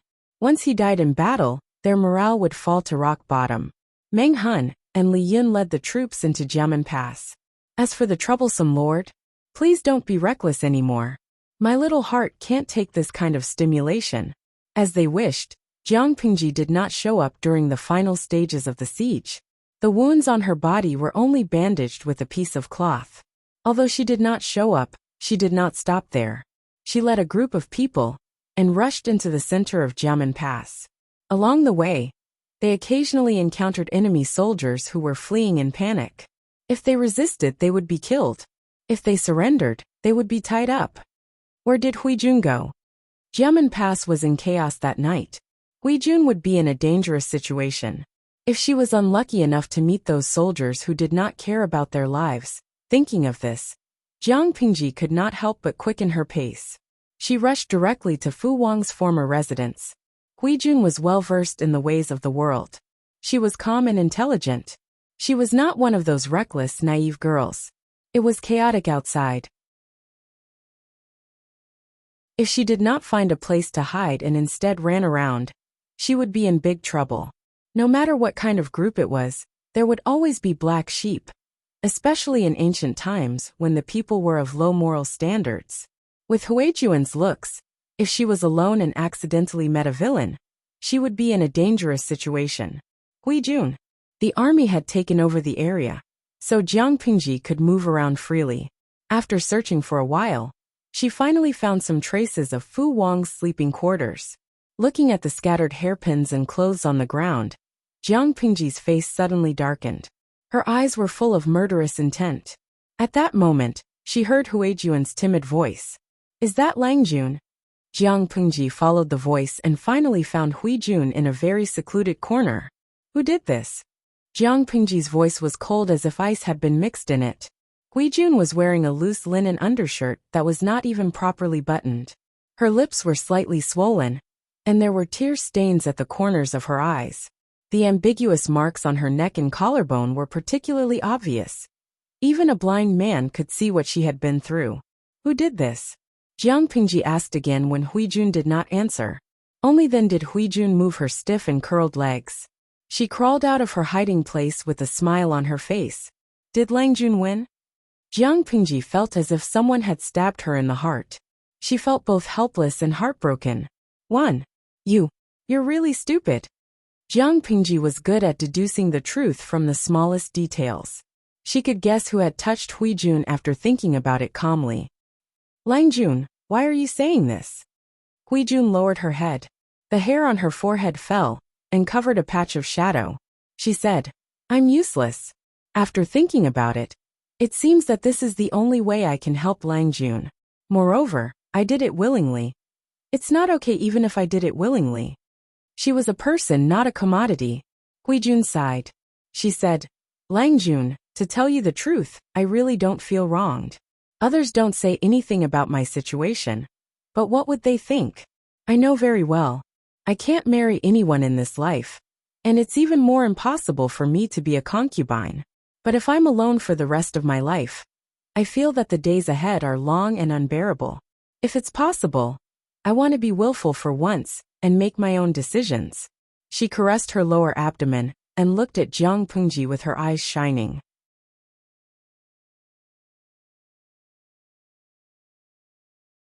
Chapter 797. If this is really your idea, I will respect your choice. Jiang Pingji sighed. She was not a person who liked to force things. Everyone had their own choices. Since Huijun had chosen this path, she could not arbitrarily ask her to change it. Huijun's gaze was gentle. She nodded at Jiang Pingji and thanked her. "Thank you for your understanding, Lang Jun." To be honest, Huijun did not lie against her will this time. She really wanted to give birth to a child of her own. When she was young, she was ignorant and did not know what it meant to lose the ability to have children.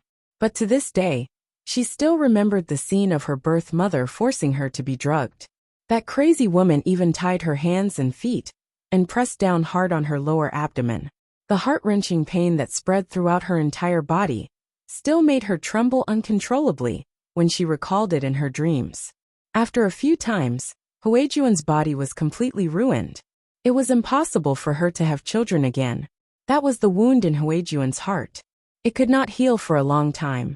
She could only try her best to ignore its existence. She did not expect that she would miraculously get pregnant after so many years.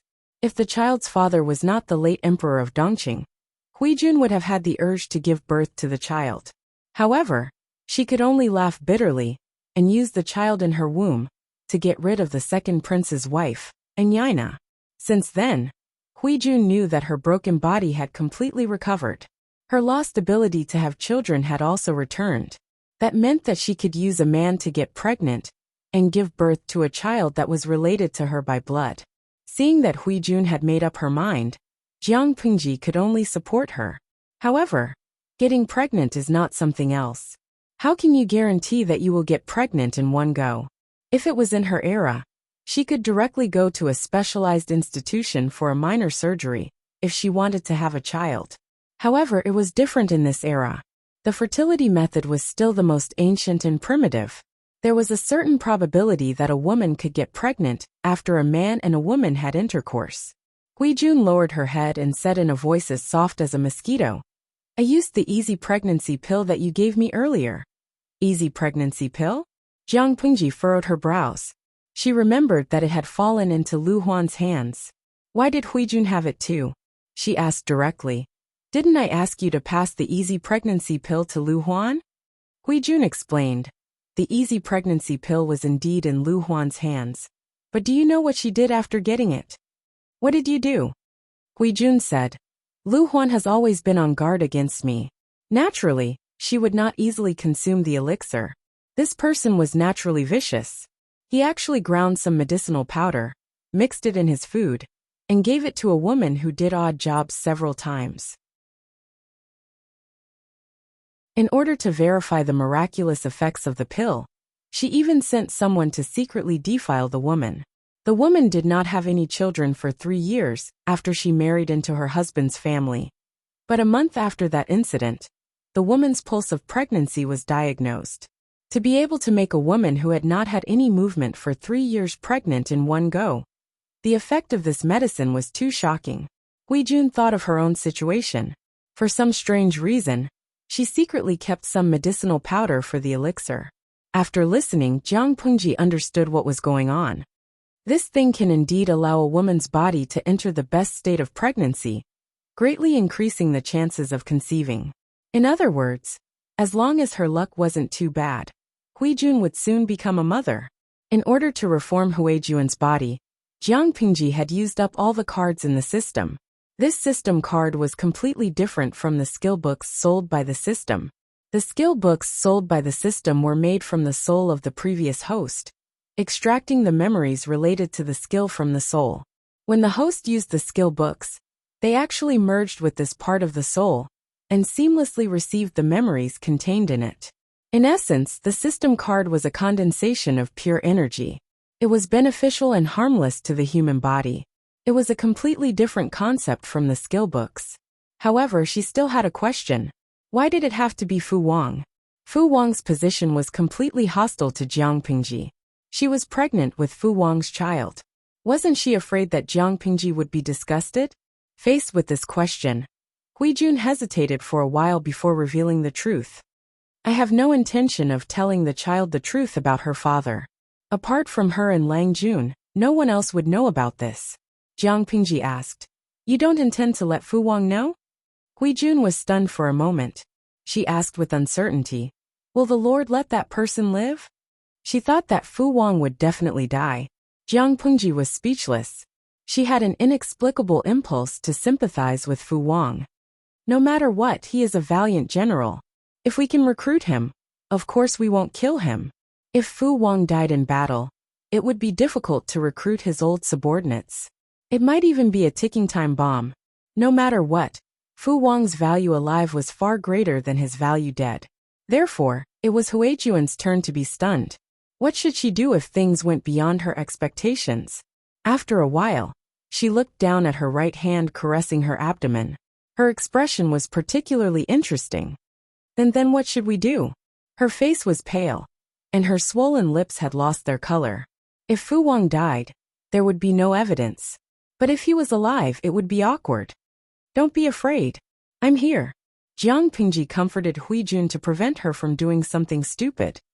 Thank you, Lang Jun. Hui Jun felt relieved, and her eyes became moist.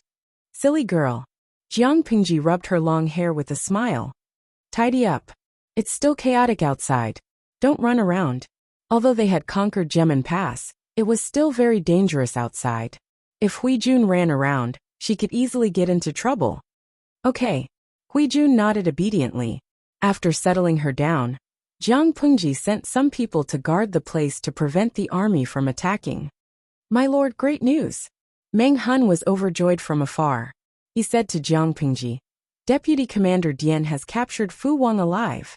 Jiang Pengji raised her eyebrows and searched for memories related to Fu Wang. Fu Wang was captured by Dian Yan? She asked coldly. Where is Fu Wang now?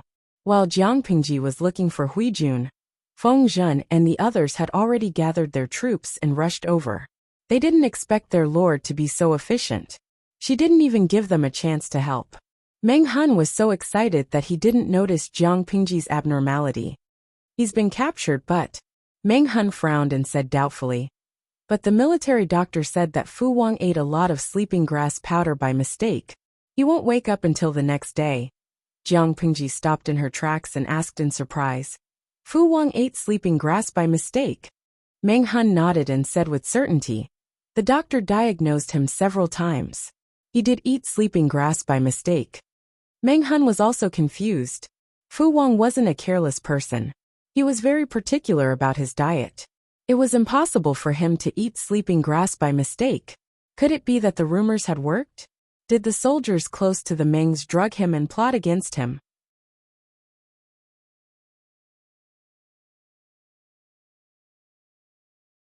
Chapter 798.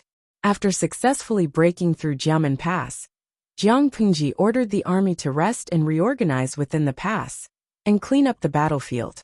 She left the heavy tasks to Feng Zhen and Yang Si. She took a break, and became a hands-off shopkeeper. Jiang Pingji's current condition was not suitable for dealing with worldly matters, so she could only rest for the time being. How did Lang Jun get so badly injured? Now that Hui Jun was serving Jiang Pingji, she naturally had the opportunity to see things that others could not see. When Jiang Pingji took off her battle robe and washed the blood off her body, Hui Jun was shocked to find that there were large bruises on her skin. There were a few open wounds on her waist, back, and arms. The shorter ones were only the length of a knuckle, while the longer ones were the length of an adult's palm. The wounds had stopped bleeding, but they still looked horrible. Hui Jun could not come back to her senses. Who injured you? Hui Jun asked quickly. When she realized that she had asked a stupid question, she secretly blamed herself. There were so many wounds. Naturally, they were from the war. Hui Jun had mixed feelings when she thought about how Jiang Pingji had not treated her wounds immediately, but had instead searched for her. She was touched and bitter at the same time. She bit her lip and held back her emotions as she helped Jiang Pingji bandage her wounds. Injuries are common in war. It's good enough that I didn't die on the battlefield. How can I expect to be unscathed? Jiang Pingji said nonchalantly. She put on her inner garment with her gloves and fastened the thin belt on the side of her jacket. Her physical fitness was excellent. The wounds would heal perfectly in less than half a month without leaving a scar. As mentioned before, Jiang Pingji was strong in combat, but she was still made of flesh and blood. Knives, spears, swords, and halberds could still hurt her. However, she had deliberately dodged them, so the wounds were not deep and they were not fatal. As for the bruises on her body, they were caused by her being too impatient when she broke through the gate. She did not control her strength well, so she hurt herself. To be honest, Jiang Pingji could have been unscathed, but she was not fighting alone. She had companions and subordinates with her, and she had to protect them. 1 or 2 wounds could save their lives. It was worth it. These wounds will heal in half a month. Don't tell anyone else. Otherwise, Zishur and Jing Rong will worry for nothing. Jiang Pingji felt a headache coming on as she thought about the chaotic battle at Jiamen Pass. She had a premonition that after the counselors found out about this matter, they would definitely guard it to the death, and not let her wander around blindly. Therefore, she decided that she would not go against the wind and commit crimes. She would be a little more obedient for now and wait for the wind to blow over. I'm just feeling heartache. Previously, Fu Wang had only left a shallow wound on Jiang Pingji's arm. This had been on Huijuan's mind for a long time. Now that there were large patches of bruises and wounds, how could she remain calm? Don't move, Lang Jun. I'll use some medicinal wine to dissolve the clotted blood. Jiang Pingji could only agree to her request. It couldn't be helped. Huijuan's reddened eyes were too pitiful. It was as if she would cry if she didn't agree. Lang Jun, your hand. Why is it so black? Huijun served Jiang Pingji the medicinal wine, and noticed that her right hand was also covered in black blood. It didn't look like a blood clot, but more like a birthmark. But she clearly remembered that Longjuan's right hand was a piece of white jade. When did he get such an ugly birthmark? Jiang Pingji followed her gaze and looked at her hand. She said calmly, "It's fine." The black blood mark on her hand was the level 9 loyalty talisman left by the time traveler. It was useless. Jiang Pingji kept it because she wanted to use it to seduce the time traveler. After treating the wound, Huijun still unconsciously pouted, her expression especially stubborn. After a night of chaos, Jiamen Pass had a new owner. When Fu Wang woke up from his deep sleep, and saw the unfamiliar scenery, he tensed up and jumped up in a defensive posture. Ouch! He gasped in pain and moved his arm. Only then did he realize that the wound on his body had been treated. But his movement was too big, and the wound that had just stopped bleeding opened up again. Bright red blood seeped out. The people outside heard the noise and came in to check. Fu Wang's expression changed when he saw the clothes the person was wearing. "You're awake. Are you feeling well?" The doctor knew Fu Wang's identity, so he didn't dare to approach him. He only dared to wait at the door. "Who are you?" Fu Wang had already guessed the truth, but he still couldn't accept it. He had become someone else's prisoner. The doctor still didn't dare to approach him. He bowed and said, "I'm a doctor sent by my lord to take care of the general's wounds. The general has many wounds, and it took a lot of effort to stop the bleeding. It's not a good time to be angry, and we can't make a big fuss, lest the wounds open up again." Fu Wang didn't listen to him. "Your lord, Lu Shi." Looking at the surrounding scenery, it was obvious that they were at Jiamen Pass. How long had it been? Lu Shi had already broken through the pass. Fu Wang couldn't help but worry about his trusted aide, who had stayed behind at Jiamen Pass. Yes. Fu Wang's expression changed again and again when he got the confirmation. After a while he calmed down. The winner is the king, the loser is the bandit. A loss is a loss. Has your lord thought about how to deal with me? The doctor smiled. My lord didn't tell me anything. She just told me to take care of the general. The doctor thought that Fu Wang would kill him in a rage, so he was ready to run. Who would have thought that this man was exceptionally cooperative? The doctor immediately changed his dressing and rebandaged his bleeding wound. Fu Wang's wounds were more serious than Jiang Pingji's. They were long and deep. When the military doctor changed his dressing and bandaged his wound, the onlookers thought it was painful, but this man did not even frown. Fu Wang thought that Jiang Pingji would leave him alone for a while, but she sent someone to summon him that afternoon. In order to prevent any possible accidents, Fu Wang was tied up like a human dumpling. "General Fu, it's been a while." Jiang Pingji was still dressed like a man in the camp. She looked like a handsome young man. Fu Wang was confused about her gender, but he snorted coldly. "If you want to kill me, just do it." "General, you know I won't kill you." Jiang Pingji smiled and said bluntly, "I've often heard Captain Meng talk about you.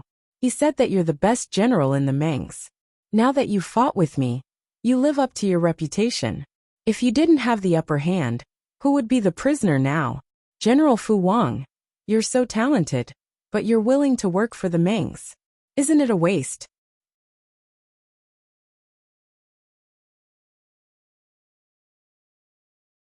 Chapter 799. Faced with Fu Wang's straightforward question, Jiang Pingji did not show the expected awkwardness. Instead, she snorted contemptuously. "General Fu, who gave you the illusion that I don't dare to do it?" Jiang Pingji got up from her seat and walked to Fu Wang. They were less than 5 feet apart. From an outsider's point of view, this distance was rather dangerous because Fu Wang could explode and violently break free to assassinate Jiang Pingji. Even though others knew that their lord was good at fighting, they still felt worried for her at such a distance.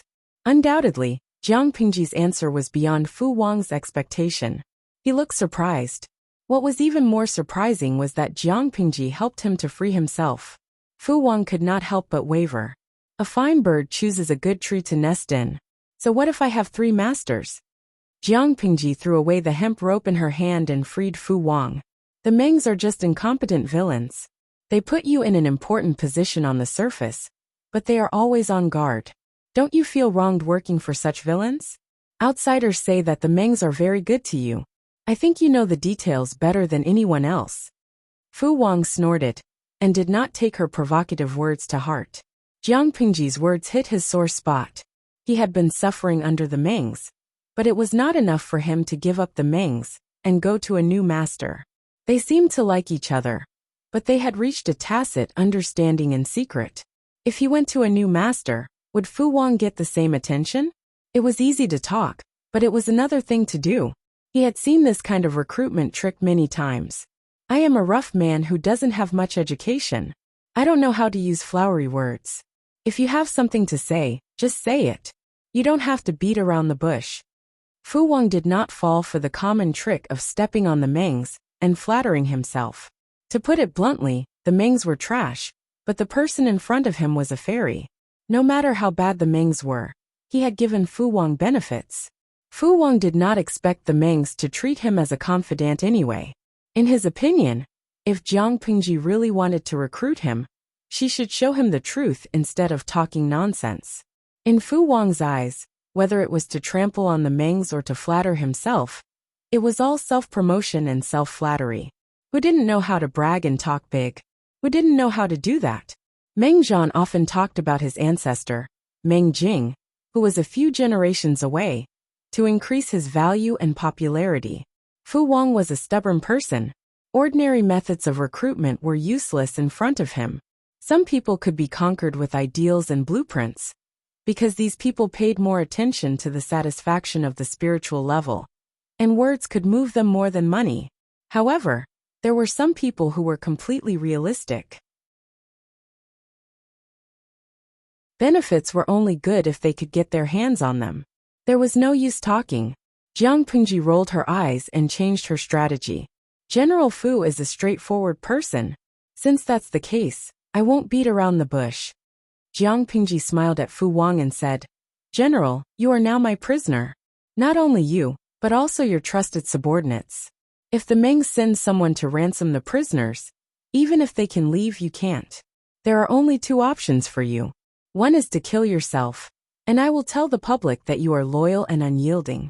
You only want to be loyal to the Mengs, and you won't change your mind. The other option is for you to surrender, and everything will go on as usual. Fu Wang was silent at first. He didn't expect Jiang Pingji to be more straightforward than he expected.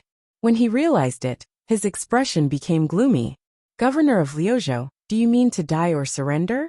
Not only that, but she also used Fu Wang's trusted subordinates as a threat? Jiang Pingji smiled helplessly and said, Didn't you say to be more straightforward? Do you understand what I'm saying? Wasn't what she said quite straightforward? Not to mention Fu Wang. Even a deaf person could understand. Fu Wang didn't say anything. His dark eyes flashed with a strange light, as if he was calculating something. Have you thought about what you want to choose? Jiang Pingji was clear that Fu Wang was willing to appear in front of her alive, because he wanted to surrender. The reason why he was still stubborn was that he wanted to fight for some benefits for himself, such as protecting his trusted subordinates. Normally, almost no one would be at ease with a general who had just surrendered, let alone return the other party's military power to him. What if the general was pretending to surrender and suddenly stirring up trouble while the new lord was not on guard? In order to prevent the surrendered general and his former subordinates from taking advantage of the opportunity to create trouble, the original organization would be broken up. On the surface, it seemed like they were putting the other party in an important position and giving him a lot of trust. But in reality, they were transferring their own people to the other party's command. Even more straightforward, they would directly deprive the surrendered general of his military power. It seemed like they were protecting the other party's military power, and they looked like they valued and trusted him. But in essence, they were promoting him. Fu Wang snorted coldly and was not prepared to express his stance. Jiang Pingji said, I can subdue you once, so naturally, I can defeat you a second time. General, you have to think carefully. It was already humiliating to be captured once, but if he was defeated by the same person a second time, it would be a great humiliation. Moreover, Jiang Pingji's style was overbearing. She would not give Fu Wang a second chance. He could either pledge allegiance to her and work for her, or he could die. Was she going to let Fu Wang live to seek refuge with the enemy and cause trouble for her? Fu Wang seemed to be provoked. He said, How can there be an invincible winner in this world? Magistrate Liu, aren't you being too full of yourself? What's more, the other party was too arrogant. Fu Wang thought he was arrogant enough until he came into contact with Jiang Pingji. Only then did he realize that there was always a higher mountain. I advise you to think about it again, lest you regret it for the rest of your life. Jiang Pingji still refused to show her conditions, so the operation to recruit Fu Wang could only be put on hold.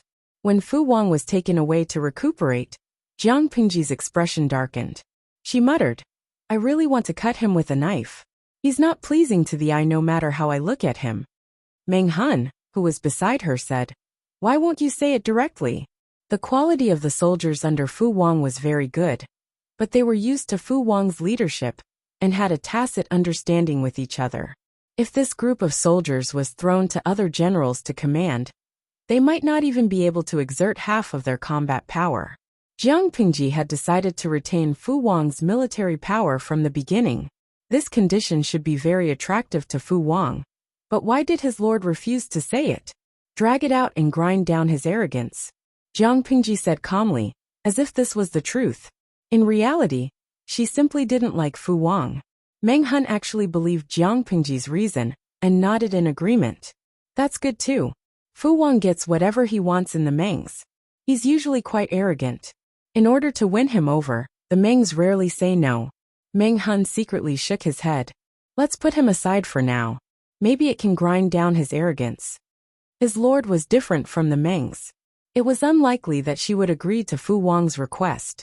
To give a ready-made example, his lord had a good relationship with Fengzhen, right? However, every time Fengzhen asked for something from her, she always rebuked him.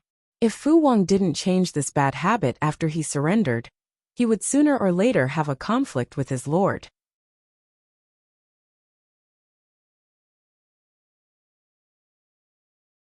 Chapter 800. Other than Meng Han and the other generals who believed Jiang Pingji's words, the others exchanged meaningful glances. Even the newly joined Qi Kuang and Xiao Guang sensed something fishy, not to mention Yang Si and Fengzhen. You'll get used to it. That's the Lord's temperament. Fengzhen comforted the two newcomers with the attitude of an experienced person. Qi Kuang didn't like to talk because of his own reasons, but Xiao Guang was more open. Won't the Lord anger Fu Wang by doing this? The Lord wants to win people over, not offend them. If things get ugly between the two sides, how will it end in the future? Fengzhen smiled calmly and said, Zhen and Jingrong have analyzed Fu Wang in private. We all think that Fu Wang is different from ordinary people, and we can't judge him by the standards of ordinary people. Didn't Chongming realize that the other has never been upset about his failure, nor has he vented his anger on the Lord? What does this mean? It means that the previous failure was nothing to him. This person has long wanted to pledge allegiance to us, but the Lord refused to give him a ladder, so he couldn't get out of it. So he can only talk back. Once a general was beaten down from the clouds to the mud, no matter how good his mentality was, he wouldn't be unresponsive. Even if he didn't yell at them, he would at least give them a hateful look or an unapproachable attitude. What about Fu Wang? The other party calmly accepted his failure. His attitude towards Jiang Pingji, the culprit who caused his failure, was also indifferent. Fengzhen seriously analyzed this point and came to a conclusion. Fu Wang doesn't care about who he's loyal to. He only cares about what benefits the person he's loyal to can bring him. This benefit doesn't necessarily have to be gold or jewelry. What does Fu Wang care about the most now? It should be his trusted subordinates. Just wait, he'll compromise sooner or later. In other words, as long as Jiang Pingji still had these people in her hands, Fu Wang would sooner or later surrender. Xiao Guang said, if that's the case, even if Fu Wang surrenders, it'll just be on the surface. He might be resentful. Fengzhen said confidently, if it's someone else, they'll naturally be resentful, but if it's Fu Wang, don't worry. As mentioned before, Fu Wang was a very realistic person. As long as there were benefits, he wouldn't care about trifles. To a certain extent, a straightforward guy like Fu Wang was very difficult to deal with. But if he could find a way, he would also be easy to deal with. Xiao Guang frowned. If Fu Wang was such a person, wouldn't he have no loyalty to speak of? He couldn't help but be puzzled. Could such a person really be used? How could he be sure that he wouldn't go to the Fourth Lord? To put it bluntly, this person was an ingrate. How could he be trusted with an important position? Xiao Guang said what was on his mind. Will such a disloyal person really not harm the Lord? If there was a better target, this person would also jump ship without hesitation. Fengzhen, on the other hand, did not care. He said, The Lord does not need his loyalty. The Lord only needs him not to betray her. These words were very contradictory, and Xiao Guang was momentarily confused. Feng Zhen then explained, I remember that the Lord once said that no one in this world would truly be loyal to another person. The only reason why they would be loyal is because the price offered by others for betrayal is not high enough. These words sounded a little harsh, but after thinking about it carefully, they made sense. The Lord only needs Fu Wang to work for her and be used by her. She doesn't need him to be loyal to her. Loyalty was never something that could be achieved with words. It depended on the person's actions. For Jiang Pingji, her standards were very low. As long as they worked for her and performed their duties, it didn't matter whether they were loyal or not. She couldn't force him to be loyal to her after having his body. A melon that was forcefully picked would not be sweet. Xiao Guang was speechless. This was the first time he had heard of such a theory. After spending 2 days cleaning up the battlefield and treating the injured, Jiang Pingji planned to return to Wanzhou. Jiamen Pass should be the biggest test the Mengs set. Once we pass it, we will be safe. Not only had Jiang Pingji broken through Jiamen Pass with minimal losses, but she had also captured more than 10,000 soldiers and the Mengs' top general. It could be said that the Mengs had suffered a great loss this time, while Jiang Pingji had won a lot from this gamble. Not to mention a capable general like Fu Wang. Just the elite troops that Fu Wang had trained for several years were an immeasurable wealth. Feng Zhen and the others heaved a long sigh of relief. They had been under so much pressure that they couldn't sleep well. Especially Feng Zhen. Although he had gotten rid of the Hanqi powder, his body was still damaged, and he couldn't sleep well. When they returned to Wanzhou, he would definitely take a vacation. Of course, but the Mengs have been our enemy for a long time. Lanting can't be careless. Lu Shi had caught a cold a while ago, and was seriously ill. He had only gotten better in the past 2 days. By the time he recovered, his daughter would have taken Jiamen Pass, and wouldn't give him a chance to perform.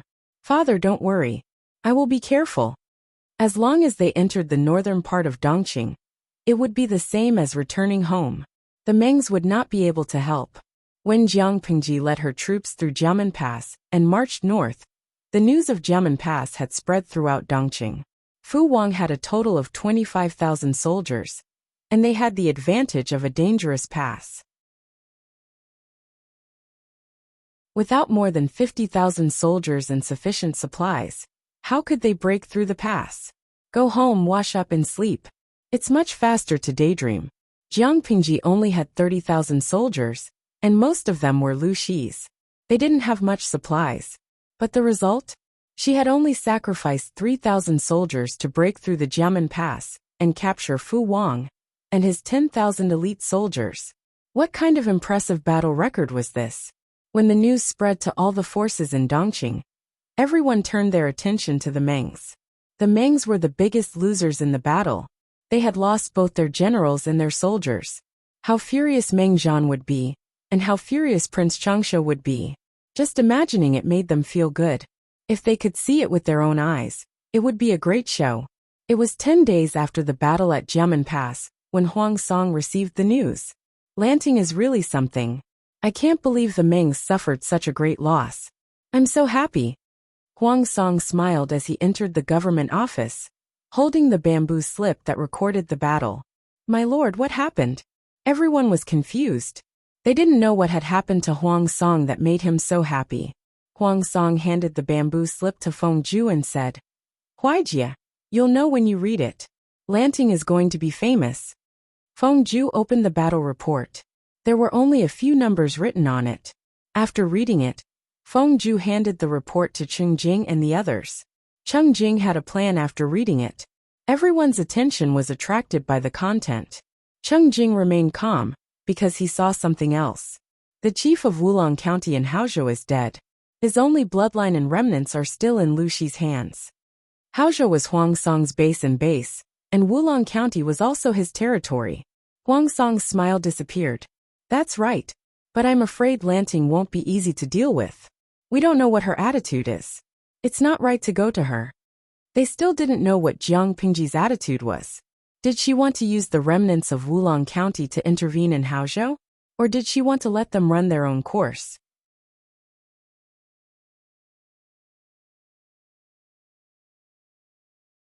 Chapter 801. A few thoughts flashed through Huang Song's mind. When he thought of the final plan, he could not help but tremble. Would Jiang Pingji give up on the juicy meat that was about to reach her mouth and push it into his mouth instead? Thinking of this, Huang Song calmed down a little. He shook his head and said regretfully, "The descendants of Wulong were saved by Lanting. It is only right for them to inherit Wulong County." Official appointments in Dongqing were complicated. When the royal family was still powerful, most of the appointments and dismissals of officials had to be approved by the emperor. However, with the gradual weakening of the royal family and the loss of monarchical power, the system gradually changed from the emperor's bestowal to the heirs. After the rescue of the emperor, this phenomenon would become more and more common.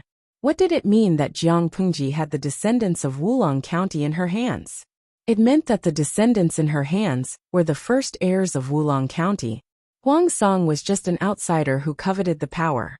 If the descendants of Wulong County received Jiang Pingji's help, they could rightfully become the chief of Wulong County.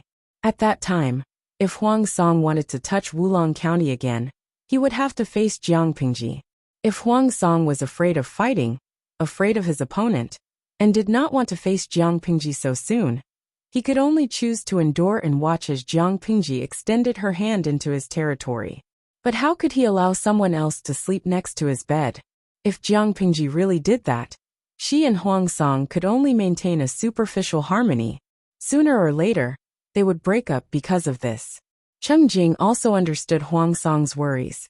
However, he looked further ahead and thought about it even further. "My lord, how do you know that Lu Shi has no intention of cooperating if we don't send people to probe?" Cheng Jing calmed himself down and said to Huang Song, "Lu Shi's greatest enemy has never been Dongqing.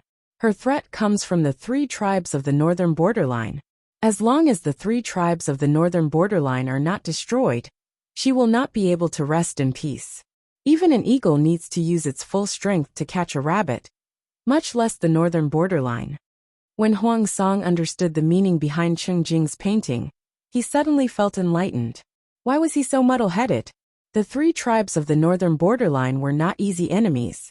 In order to deal with them, Jiang Pingji naturally had to go all out. At such a critical juncture, how could she have the extra energy to meddle in the affairs of other forces? As for lending soldiers to the descendants of the Wulong County to help them fight for their inheritance, that was even more ridiculous. If Jiang Pingji didn't have the energy to meddle in Wulong County's affairs, what should they do with it? Thinking of this, Huang Song's heart beat wildly. He hurriedly asked, "Yumo, are you implying that Lanting will give up Wulong County for the sake of the bigger picture? If that's the case, we can indeed send someone to negotiate with Lanting. I think she would be willing to cooperate." Cheng Jing nodded and said, "My lord is right. That's exactly what I meant." Feng Zhu agreed. Considering the current situation, even if the lord doesn't send anyone to look for Lu Shi, she'll send someone to look for us after a while. In Wulong County, there was no other suitable candidate other than the lord. If he could seize this opportunity to take down Wulong County, he would be one step closer to unifying the Haozhou province. However, in order to prevent any unforeseen events, I still need my lord to make a decision soon. Opportunities were fleeting. If Huang Song did not cherish it, who knew who would benefit from it? After some deliberation, the other strategists agreed with Cheng Jing and Feng Zhu's decision. Huang Song thought about it and accepted the 2 suggestions. Just as Huang Song was overwhelmed with joy, a few people were so angry that they almost fainted. These people were none other than the emperor, Prince Changshu, and his henchman Meng Zhan. When he received news of Fu Wang's defeat and capture, Prince Changshu flew into a rage and killed several officials and generals to vent his anger. For a moment, everyone was in a state of panic and fear. Some people even compared Prince Changshu to the late emperor and came to the conclusion that the 2 of them were indeed biological brothers. They were the same as each other. In terms of brutality, they were practically the second emperor of Dongqing. Fortunately, None of these comments reached Prince Changsho's ears. Otherwise, he would have been even angrier. Because of his rage, he even changed his respectful attitude towards Meng Zhan. His attitude became a little more sarcastic. Mr. Meng strongly recommended Fu Wang to lead the army to battle in front of me. But what happened in the end? The so-called first general is just an undeserved title. He led tens of thousands of people to guard Gemin Pass, but he still lost it. It's a great shame and humiliation to lose to a young girl. Prince Changsho said it was Fu Wang's fault. But what he really meant was that Meng Zhan set him up. When Meng Zhan praised Fu Wang to the skies, Prince Changsho had high hopes for him. He didn't expect Fu Wang to lose so easily. How was he going to attack Lu Shi and his daughter? He was sending them to their deaths. Meng Zhan's face darkened. He was already in a bad mood. Now that Prince Changsho was angry at him, his mood fell to the bottom. He also sneered. "Your Majesty, why are you so angry? Although Fu Wang lost, what did you lose?" The soldiers led by Fu Wang all belonged to the Mengs. They had nothing to do with Prince Changsho. Even if they lost, it was the Mengs' loss. Why was Prince Changsho so angry? Could it be that this man really regarded the Mengs as his lackey, and the Mengs' power was Prince Changsho's? Prince Changsho almost died of anger after hearing Meng Zhan's question. But he was still rational. He didn't dare to fall out with Meng Zhan at this time. He put down his status as an emperor and comforted Meng Zhan. Although he was smiling apologetically, he felt an unprecedented hatred for Meng Zhan in his heart. These two men seemed to be on good terms, but they weren't on the same page. Elsewhere, the Su brothers also received the news of Jiang Pingji's great victory. But their reactions were completely different. Su Fei and Jiang Pingji did not have much of a relationship. When he received the news, he merely raised his eyebrows and analyzed the reason for her victory with his strategist. As for Su Bei, he and Jiang Pingji had called each other brothers during the alliance meeting. The two of them were still on good terms. Now that they had no conflict of interest and Jiang Pingji had won, Su Bei was naturally happy for her. But more importantly, to think that the Mengs would have such a day. How delightful. If not for his good upbringing, he would have pounded the table and laughed maniacally. The Mengs and Sus were secretly opposing each other. The conflict between the two had continued since the generation of their ancestors. The Sus were, of course, happy that the Mengs had suffered a great loss. They couldn't wait to throw a banquet and let the whole world know about it. Come, prepare a generous gift. Send someone to deliver it to Wanzhou. Tell them it's a gift from my sworn brother. Su Bei was rich and willful. Jiang Pingji had caused trouble for the Mengs, so he should at least express his gratitude. However, if this news reached the Mengs' ears, who knew how angry they would be? Apart from these few powers, the reactions of the other powers were varied. Some secretly sneered at Prince Changsho and the Mengs, but there were also those who were dismissive of Jiang Pingji. A woman was a woman after all. She had no backbone. It was just a small victory, and Lu Shi was so happy that he could fly to the heavens.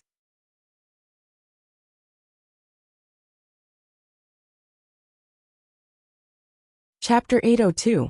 Lu Shi's influence was in Chongzhou. It was not convenient for him and Jiang Pingji to go there. Not long after they entered the north, Lu Shi parted ways with Jiang Pingji and brought his troops to Chongzhou. "My lord, you don't have to worry about old master. In the north, apart from the Tsingy army, there are no other forces that can threaten old master." Half a month had passed since the Battle of Jiamen Pass. During this time, Feng Zhen had eaten his fill and slept soundly. His days were comfortable. As a result, he had put on some weight recently. His skinny cheeks now looked a little meaty, and his complexion was rosy and healthy. Jiang Pingji said, "I'm not worried about my father." On the surface, Feng Zhen nodded, but he still insisted on his own opinion. His lord had been separated from his father for many years. It was not easy for them to spend some time together. Now that they were going to be separated again, she would definitely be reluctant. Jiang Pingji could tell that Feng Zhen didn't mean what he said. She couldn't be bothered to argue with him. The streaming room was lively as usual. Even if Jiang Pingji rarely interacted with them, they could still entertain themselves. Little chicken stewed mushroom. This war has been going on for a long time.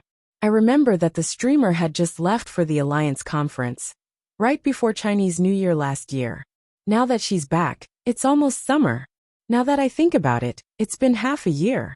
Time really flies. In another half a month, my baby will be preparing for the college entrance exam. I've come to the live broadcast room to make a wish, hoping that the host will bless me, and I'll be invincible in the college entrance exam. Mushroom stewed little chicken. College entrance examination party. You're not thinking of fighting for 3 years to simulate 5 years of college entrance examination, yet you're still in the live stream room. You're so open-minded. Luo Luo peanut candy. As someone who's been here before, I can tell you that this live stream is magical. You can always make your wishes come true here. Jiang Pingji had been on the road for the past 2 months. Every day, she was on the road, and the content of her live stream was the same. The audience found it fresh at first, but after a long time, they were tired of it. Many old viewers chose to lurk and peek. Most of the bullet screen comments were new viewers. No one knew who started it, but Jiang Pingji's streaming room became even more powerful than the koi fish. Everyone spread the rumor that wishing for good luck. The audience's bullet screen content was getting further and further away from the main topic of the live broadcast, until an old audience member sent a question. Moyan Song Yuan. I'm only worried about one thing right now. Has the news that the host is a woman reached Wanzhou? This bullet screen had caused quite a few people to lurk around. Everyone's nerves could not help but tighten. The streamer had taken care of the people around her, but her subordinates far away in Wanzhou were still in the dark. When they suddenly received the news that their lord had changed from a young man in the prime of his life to a young lady, wouldn't they explode? In fact, this pot had already exploded. When the news that Jiang Pingji had become the Wanzhou magistrate spread to Wanzhou, everyone also received another major piece of news. The lord was actually a wife. To them, the impact of this news was no less than the earthquake in Shangjing. All of Wanzhou was in an uproar. Everyone pinched their arms and grimaced in pain. Only after confirming that they could feel the pain, did they know that they were not having a nightmare. Suke was so shocked that he miscalculated the accounts. Looking at the messy accounts, he could only endure the throbbing pain in his temples, and make another one. How can the Lord be a woman? From work to work, the same question lingered in his mind. Was he having a nightmare? Qiguan Rang went to Suke and asked him in private. You've been with the Lord the longest. Don't you have any suspicions? When Qiguan Rang received the news, his attitude was still relatively calm. He had a faint thought in his heart, as expected. Faced with Qiguan Rang's questioning, Suke suddenly widened his eyes and said in an extremely aggrieved tone, How can I doubt it? How could a normal person suspect that the young man recognized by others was a young girl? Nowadays, cross-dressers were everywhere. The men of the aristocratic families wore flowery hairpins and powdered hair, and wore red and green clothes. The chances of Suke recognizing them were even lower. Your madam didn't leak any information? Qiguan Rang was flabbergasted. It was fine if others didn't recognize her, but Suke, who was part of Jiang Pingji's first batch of subordinates, was still kept in the dark. It was really inexcusable, not to mention that Suke's wife was their lord's personal maid. Qiguan Rang's question stumped Suke. He was stunned for a moment. He carefully recalled what Sun Mei had said, and his expression became more and more interesting. He stammered. I vaguely mentioned it, but how could a normal person think in this direction? Qiguan Rang secretly rolled his eyes. Who could he blame? If they wanted to blame someone, they could only blame their lord for being too manly. They couldn't blame their subordinates for being blind. When Feng Jin received the news, he was in a good mood. How could he not be happy? He couldn't be too happy when he saw the dumbfounded expressions of his colleagues. For so many years, he had been guarding the secret that no one else knew. He had long been stifled. This happy mood lasted until he got off work and returned home. Wei Jingxian said, What happened to make Huayu so happy? Feng Jin took over Changsheng, who was getting heavier from Wei Jingxian's arms. He hugged his chubby daughter, and didn't even care that his daughter was tugging at his cheek. Jingxian, there are 2 pieces of great news, Feng Jin said with a smile. First, Lanting has been appointed as the governor of Wanzhou. Second, she has regained her identity as a woman. From now on, we don't have to worry about her accidentally exposing her identity and causing unrest. How can I not be happy? Lanting? Before Wei Jingxian could answer, the chubby daughter in her arms began to speak. She had only said 2 words when transparent saliva flowed from the corner of her mouth. Don't be rude. Don't call her by her name. Feng Jin took the handkerchief from his wife and gently wiped away the saliva for Changsheng. Lanting. Changsheng waited with her legs crossed. Her 2 black grape-like eyes sparkled as she babbled. Why you? Changsheng was stubborn. The more Feng Jin opposed something, the more she liked to go against it. That's my lord. Feng Jin laughed and gave his daughter a slap on her butt. This girl was getting bolder. She even dared to call her father by his name. My lord. Changsheng proudly learned. Her speech was still incoherent. Often she could only say 2 words. That's right. Don't be rude when you see my lord in the future. Wei Jingxian was overjoyed to see the father and daughter, talking like chickens talking to ducks. Changsheng didn't know what she was laughing at, but she also giggled happily. The atmosphere of the family of 3 was very good. The other single dogs were a little pitiful. For example, Zhang Ping. As a skilled craftsman, he spent most of his time in the woodworking workshop. He was obsessed with craftsmanship and had no distractions. When he received the news, Zhang Ping's brain seemed to have rusted. He almost couldn't wrap his head around it. Who did you say is a woman? For the whole day, Zhang Ping seemed to be sleepwalking. He couldn't remember what he did at all. When he returned home, the first thing he did was to rush to his neighbor's house. He forgot to mention that his neighbor was Wei Xiai. Zixiao, my lord is actually a woman. Thinking that the person who went up and down the mountain with him, looking for wells, digging ditches and building reservoirs was actually a woman, he was completely dumbfounded. What was wrong with this world? Was he still having nightmares? He thought that Wei Xi's reaction would be violent. He didn't expect him to just raise his eyebrows lightly and say, you know? Zhang Ping was strangely silent. It was the season where spring and winter intersected. The weather changed rapidly. Wei Xiai was naturally sick for a few days. During this period of illness, Wei Xiai stayed at home and couldn't go anywhere. Logically, he shouldn't have received the news so early.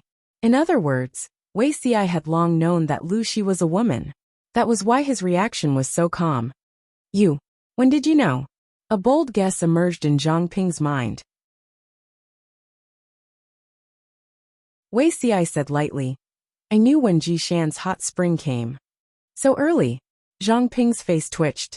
He gritted his teeth and said, you clearly knew that my lord is a woman. You still introduced me to her. Were you sincere?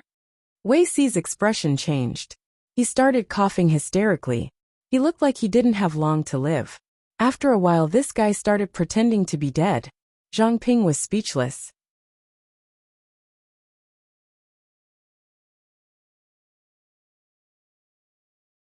Chapter 803. Zhang Ping gritted his teeth. Why did he have such a friend who cheated his teammates? If the audience in the live streaming room saw this, they would probably be able to perfectly translate Zhang Ping's current state of mind.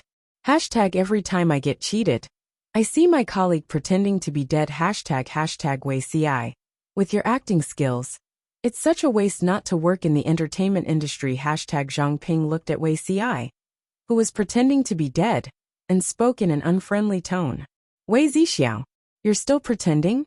If you don't explain yourself today, I'll stay here and not leave. When dealing with a guy like Wei Xiai, one must not be thin-skinned. One must be more shameless than him. He was thinking about how to get back at him when he saw Wei Xiai lying motionless on the bed. His breathing was intermittent, and his chest rose and fell weakly. Wait, did Zixiao's illness really act up? Realizing this, Zhang Ping's anger disappeared. He quickly went forward and pushed Wei Xiai, using his fingers to check his breathing. Upon checking, he was exhaling more than he was inhaling. Zhang Ping's heart sank. Zixiao. Zhang Ping immediately broke out in a cold sweat. Just as he was about to call for the doctor, the sickly Wei Xiai quietly turned his body sideways with his back facing Zhang Ping. He quietly pulled the brocade blanket covering his body towards his chin. How did he still look like he was about to die? Zhang Ping was speechless. The anger that had just subsided rose again. This kid was becoming more and more capable. He actually pretended to be sick in front of him and made him worry for nothing. Wei Zixiao, if you don't give me an explanation today, you and I will break off our friendship and never see each other again. Pretending to be sick? How could such a thing be faked? He did it on purpose this time. Who knew if it would be true next time? If the next time his illness really acted up and others thought he was acting, was this kid trying to get himself killed? Zhang Ping's tone was no longer calm. There was dignity in his anger. He was obviously serious. Wei Xi smiled. He knew he could not continue to tease Zhang Ping. It was a small matter if the other party was angry. If he really broke off their friendship, it would be a big deal.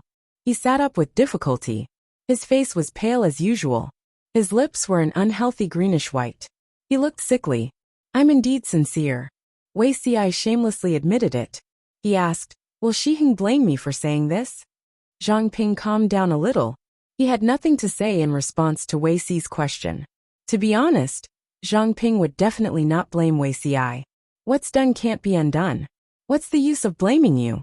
Our Lord is not a kind person who can get off this ship smoothly. What's more, you already knew that she was a woman.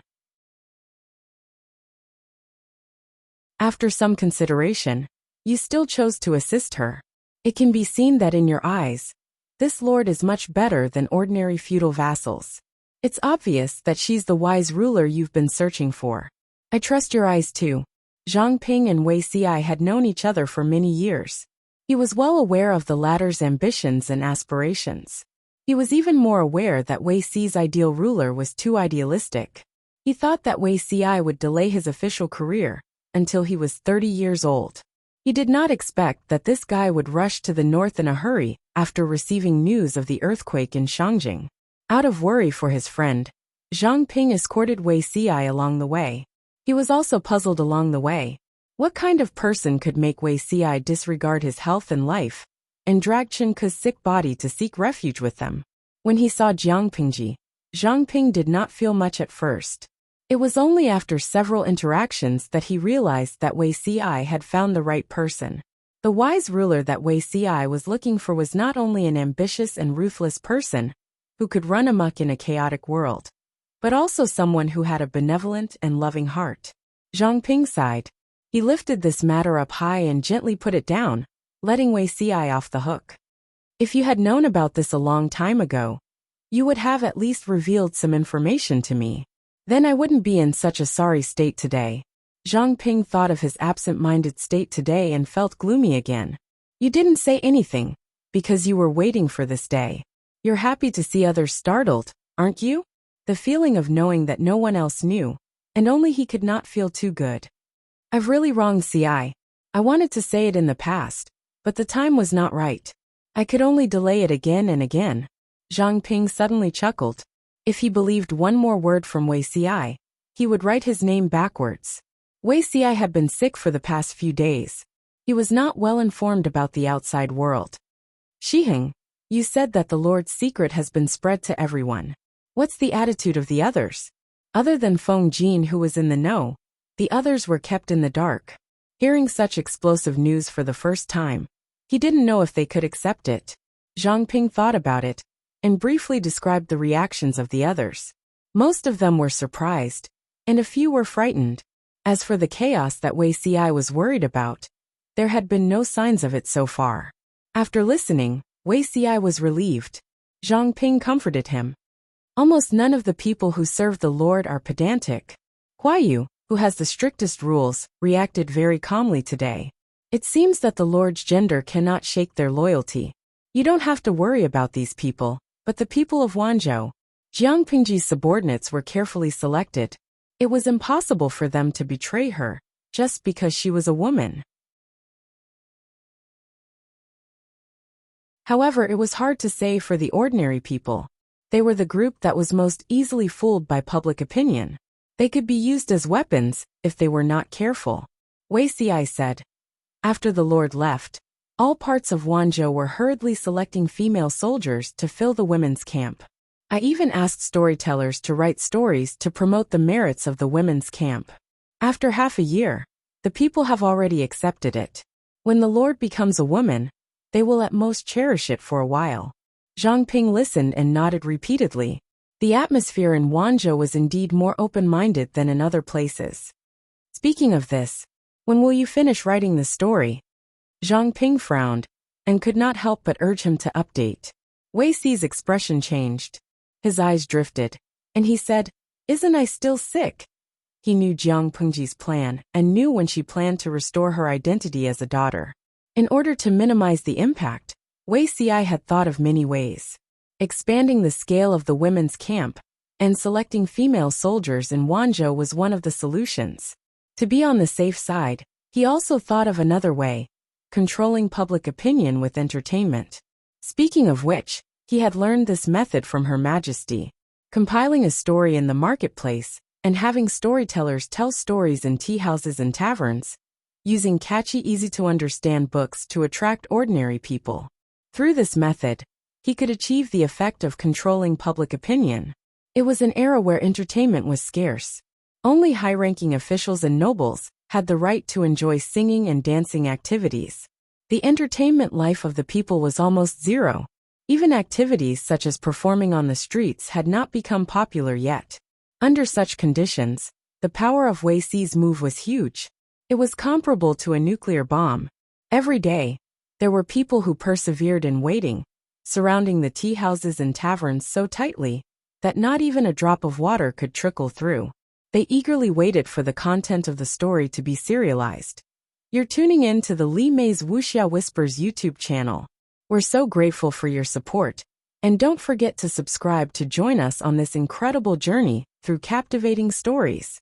Your generosity through donations truly makes a world of difference, as it's the primary source of revenue that allows me to expand and enhance this channel for you. Thank you from the bottom of my heart for being a part of this adventure.